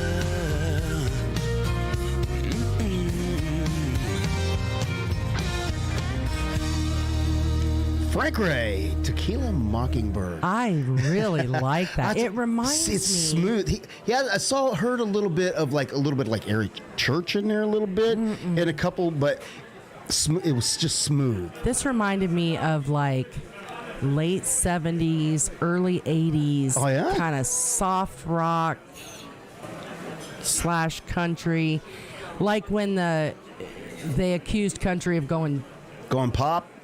Yeah, like that era. I really, really like that. He's got a really nice voice. I thought so too, and like so, we did get some video of his performance. That's awesome. But yeah, I'm enjoying going through all this video. You know, because I was trying to bounce around, but when I was sitting there, I just found myself fixated listening to him because of his voice, and he put on quite the show. Well, really. something tells me I need to reach out to him. I think maybe. We'll have to see. Yeah. I got a list. That's one thing I did come back with from Nashville was a list of people for Laura Lou to reach out and say, hey. So for sure. But yeah, I thought I really enjoyed his performance there as well. Oh, okay. It is him because I'm already following him on Facebook. Oh, well. Yeah. See, I'm behind the times. Yep. You are. But his live performance was fantastic. That's amazing. So, and then of course, we did make our way around to down to the Riverfront stage, and got to see your favorite a cappella group, Home Free. Home Free. You hear the recordings. I've seen them on TV, and until you see them do what they do live, Yeah. you really do. I don't think you can really have appreciation for what they do. I saw the videos that you took, that JT took. I took some too because I had. Did you? Okay. Yeah, oh, that's 'cause, right. JT ended up giving you one of his cameras. Yeah, so we had 2 cameras running. Yeah. But yeah, I was listening to those performances and I just kept thinking, do they have auto-tune? No. Because they are, spot on the entire time. Now, you said something about they did have a loop. Yeah, machine. the only, I can't remember the name of the machine. the only technology I've seen them use is their microphones, and the guy that provides the bass, the drum beat, the or drum whatever. beats, and all that. When they were doing a more complex song, he would start out and record that beat on a loop machine, so that he could obviously sing another part. Right. So, but other than that, there was no. So there really aren't any instruments. There are no instruments. Because when you listen to them, there are no instruments you would whatsoever. swear that somewhere in there there's an instrument. Yeah. And like I said, until I've seen videos, I've seen them on TV, and I've heard music on the radio. They're amazing. But until you get an opportunity to see what they do live, you can't have appreciation for it because it was amazing. It was another one of those ones where I caught myself sitting there and just staring. I can going, tell the ones that you really liked because there's a lot more video of those ones. Some of the videos are like 25 seconds, maybe a minute, and then some are JT. like That 3 minutes, 4 JT. minutes. That's all JT. That was JT. He would start recording and everything, and he'd be like, "Yeah, I don't like this," and I'm like, "Dude, record it all. JT, just record it all. We'll cut and clip out what we don't want." But he did a great job. He did a fantastic job. Yeah. And thank you again for him going with me, because I think he was the same way as I was.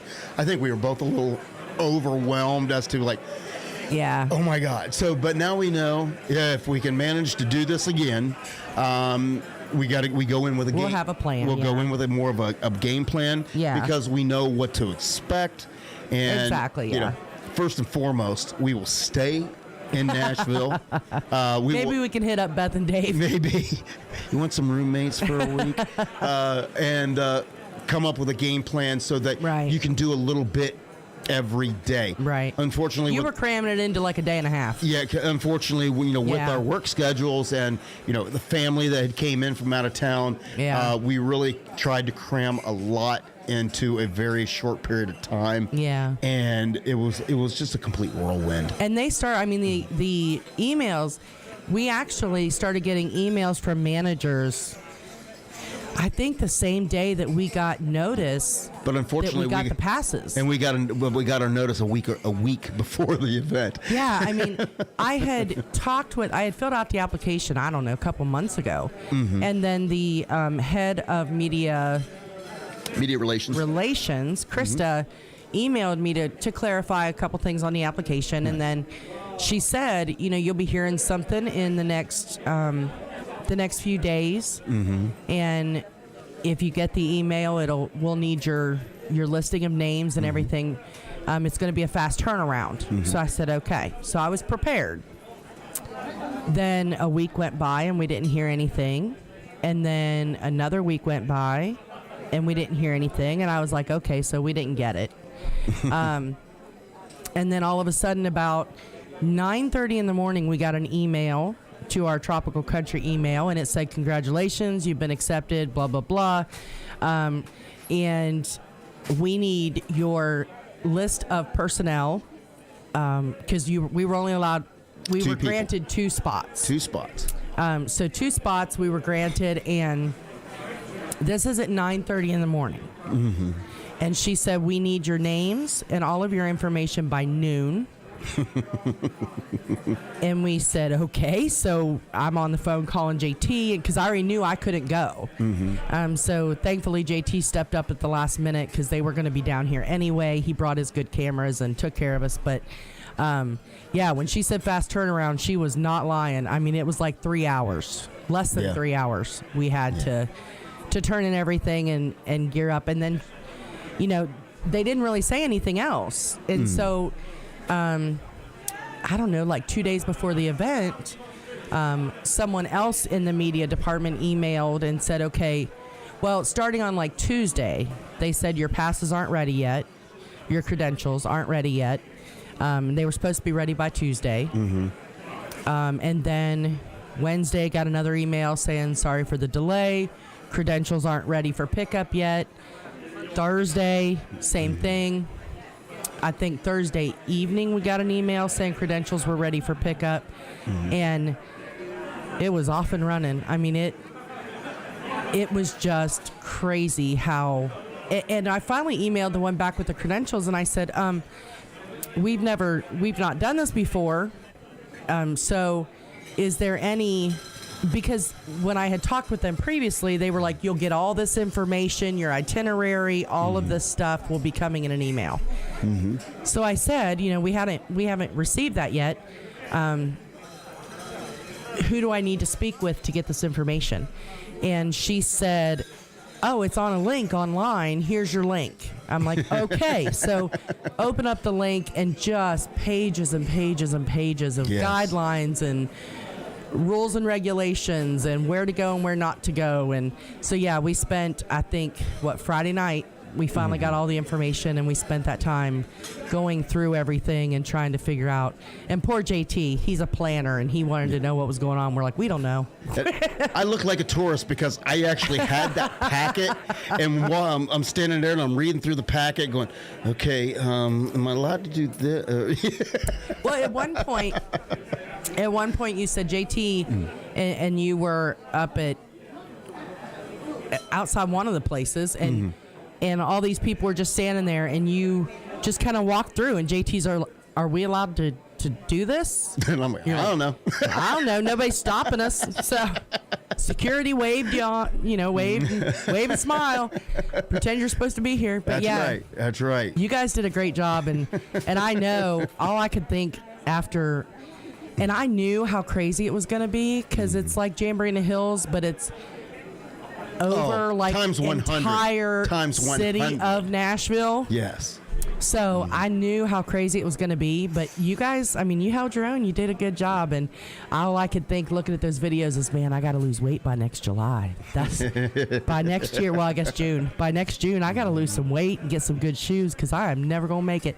You know how bad I sweat anyway. I'll be looking like I just got out of the shower, and when you're heavy and you look like that, it's not pretty. I think my stepometer said that we walked just in that point. Bouncing around in the one day, 8.5 miles that we walked, and the weather was, I think they said it was like 105 as far as what the temperature felt like or whatever. So I got to get skinny and cute by then. It was hot. So, but how about we let everybody, how about a little home free here for everybody? Summer in the country.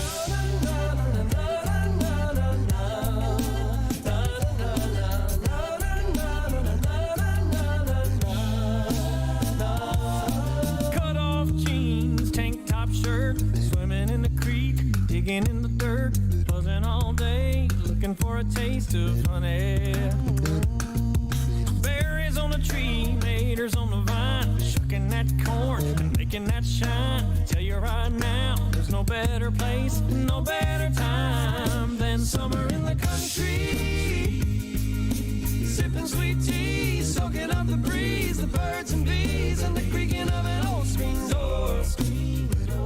Talking about the good life, the bullfrogs singing, fireflies blinking, me and my girl swinging out on the porch, reminding each other just what we're living for. Summer in the country.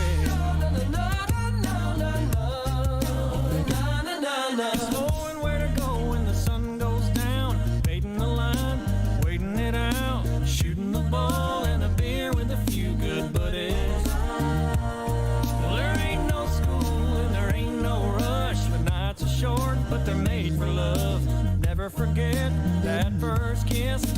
first crush. That summer in the country, sipping sweet tea, soaking up the breeze, the birds and bees, and the creaking of an old screen door. Talking about the good life, the bullfrogs singing, fireflies blinking, me and my girl swinging out on the porch, reminding each other just what we're living for. Summer in the country, yeah, summer in the country. Too many bugs and not enough rain. Not enough rain. Some people can't take the heat. Can't take the heat. But I gotta say, I just can't wait. I just can't wait. For the sun on my back, the mud on my feet. Now you just can't beat summer in the country. Sipping sweet tea, soaking up the breeze, the birds and bees, and the creaking of an old screen door. Talking about the good life, the bullfrogs singing, fireflies blinking, me and my girl swinging out on the porch, reminding each other just what we're living for. Summer in the country, yeah. Summer in the country, baby, yeah. That's summer in the country, summer in the country, summer in the country, baby, summer in the country, yeah. That's summer in the country. Hey boss, throw me a cold one. Summer in the country, baby. Woo!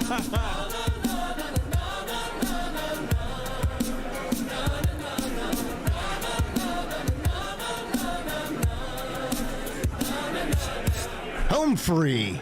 And It- keep in mind, there are no instruments There are in any no of that. instruments. They are very proud to be the fact that they are country music's only complete 100% a cappella group, and they put on a show. So if you get an opportunity to go see Home Free someplace, you will not be disappointed because they put on a heck of a live show. For sure. Yeah, I'm excited. I hope that they're back next year so that we can see them. Well, they travel all over the place, and I'm pretty sure. They were in Chattanooga Yes, when and- we first moved here, I Yeah. think, in the last couple, 4 years. Yeah, we didn't get an opportunity, but Hey, Miss Patty Campbell. well, hello to Patty Campbell and hello to Tim Campbell as That's well. right. I saw they were out earlier today. Tim's been a busy boy. Yes, he has. Anybody else out there just And popped I in to say believe- hello? Isn't Tim going to be... Is it tomorrow night? Tim's going to be on with Scotty Chill.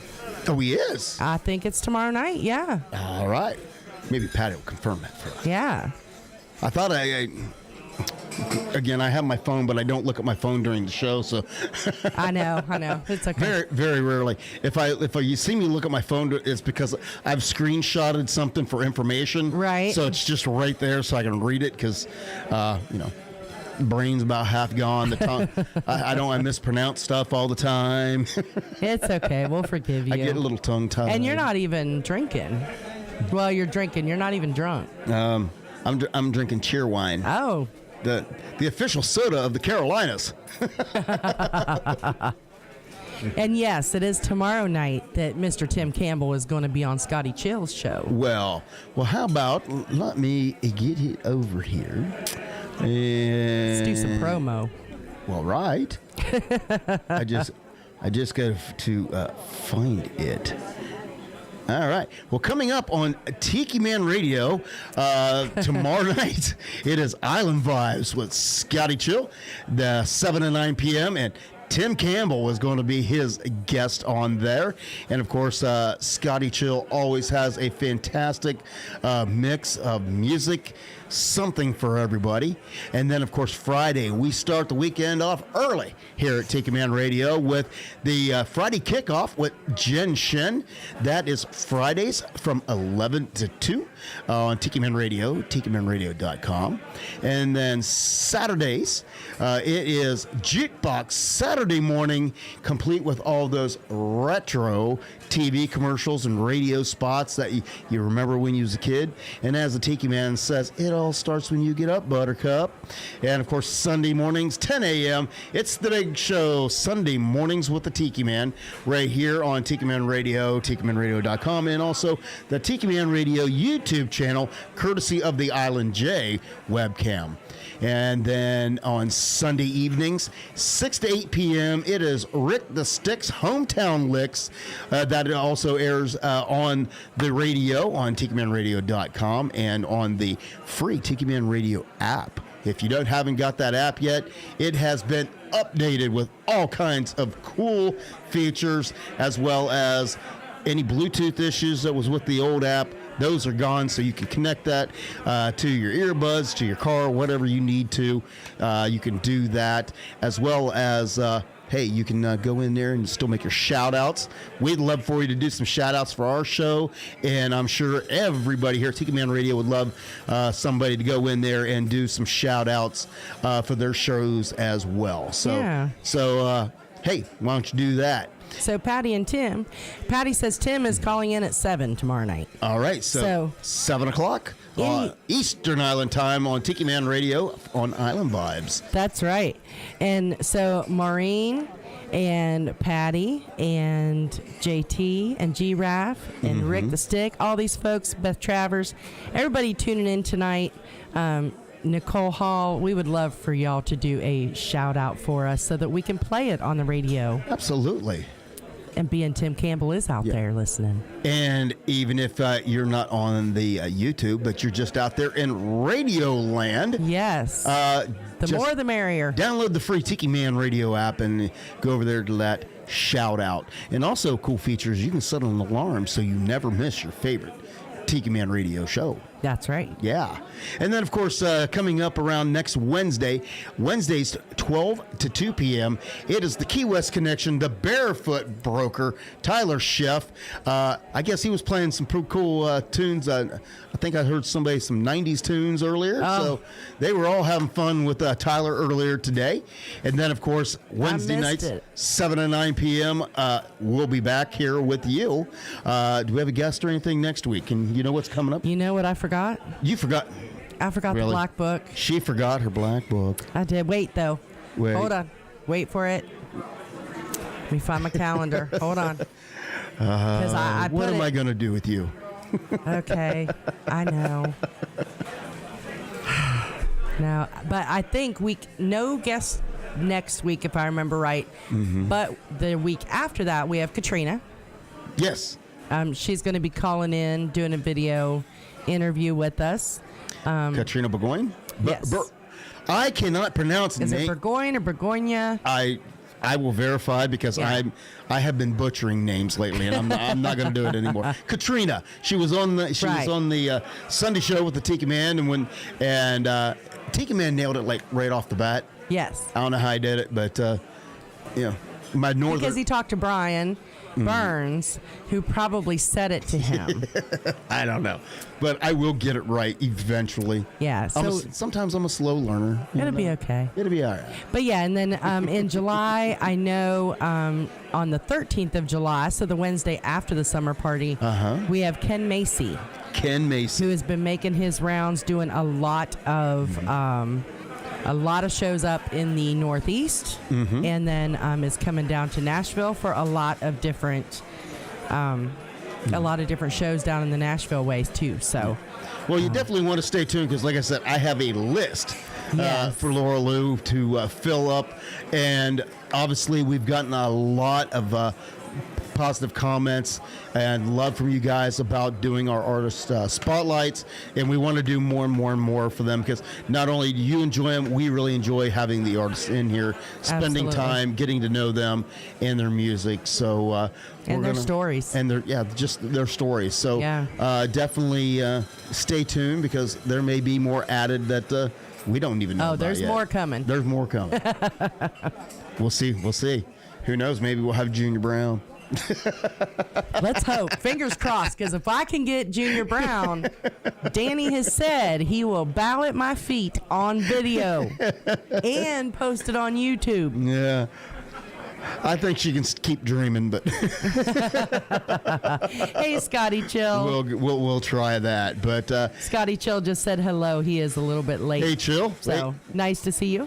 Just so you know, we promoted your show and Tim Campbell. He heard that. He live said on your thank show. you. So, all right. Well, I wanted to make sure he knew. Yep. So since he was tuning in late, but that's okay. We won't hold it against him.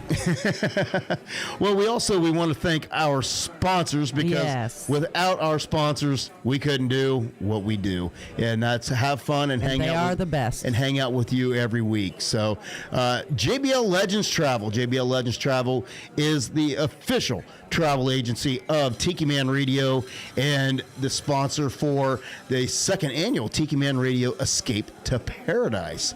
But also, speaking of JBL Legends Travel, it's not too late to book your cruise for the Norwegian Breakaway, which is August 28th to September 4th.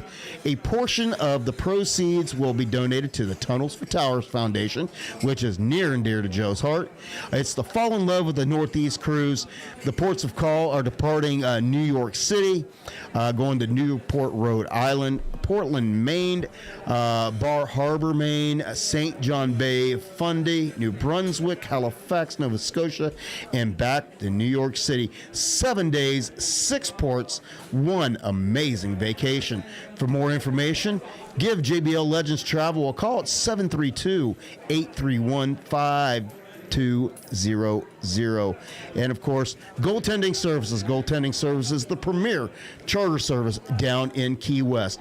When you go down and take on all the bars and the sights of the Key West, do not forget to get out to a sandbar and call Goaltending Services GTS Charters at 305-916-0990 or gtscharters.com.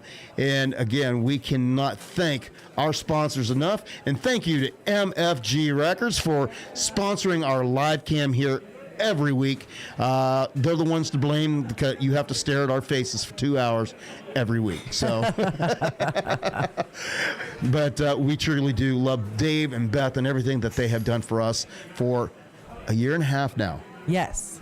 Yes. It's hard to believe that we've been doing this show for a year and a half, and you haven't booed us off the air yet, so we greatly appreciate that. So, any words of wisdom or wishes for anybody for this week? Well, I want to give a big shout out to the Goldens, Golden Girl and Golden himself, for hosting Alicia's grab party. You know, like the Tiki Man said, who in their right mind wants to do a bonfire and A camp out when it's 100 degrees outside? But my daughter did, and Golden worked his butt off in cooking the meat, smoking the meat. Golden Girl helped so much with setting up everything, and I just can't thank them enough. So thank you guys for that. We love you. Absolutely. We want everybody, hey, stay cool out there because Yes. it's like record temperatures out Stay there. hydrated. Stay hydrated. Drink plenty of water, as that guy would say, because water is the key to stay hydrated and keep yourself healthy. So with that, we will see you next week here, and it's last song, last call. Take care, everybody. Bye, everybody.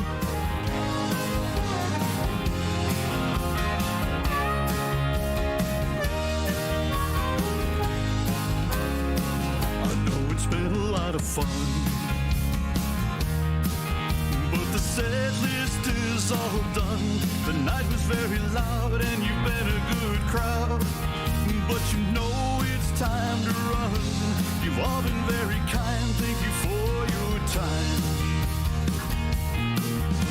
You put me to the test as I try to address all of your requests for the night. As we look to the moon and the manager's protocol. Well, I don't ever want to end, but for now, my friends, last song, last call.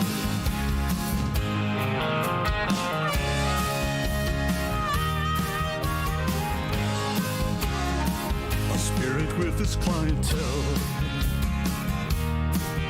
and the drinks are flowing well. A beer sent from the bar and a healthy tip jar. And some tunes that I can sell. It's been a cool room, but it's ending too soon.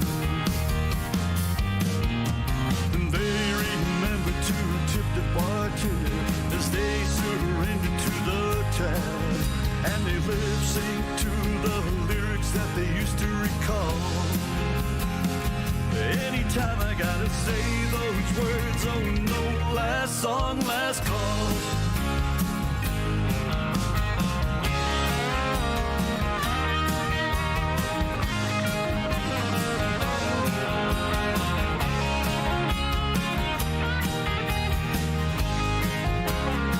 Some came as ones and left by twos. Some still are dancing in their shoes. I break down the gear as we wind it up here. After the last song that I choose, it's the last ride near closing time. The final round poured as I strung the last chords, and the guitar returns to the case. Needless to say, it was a pleasure to play for you all. Here's to toast to everyone as I finally say last song, last call. Here's a toast to everyone as I finally say last song, last call.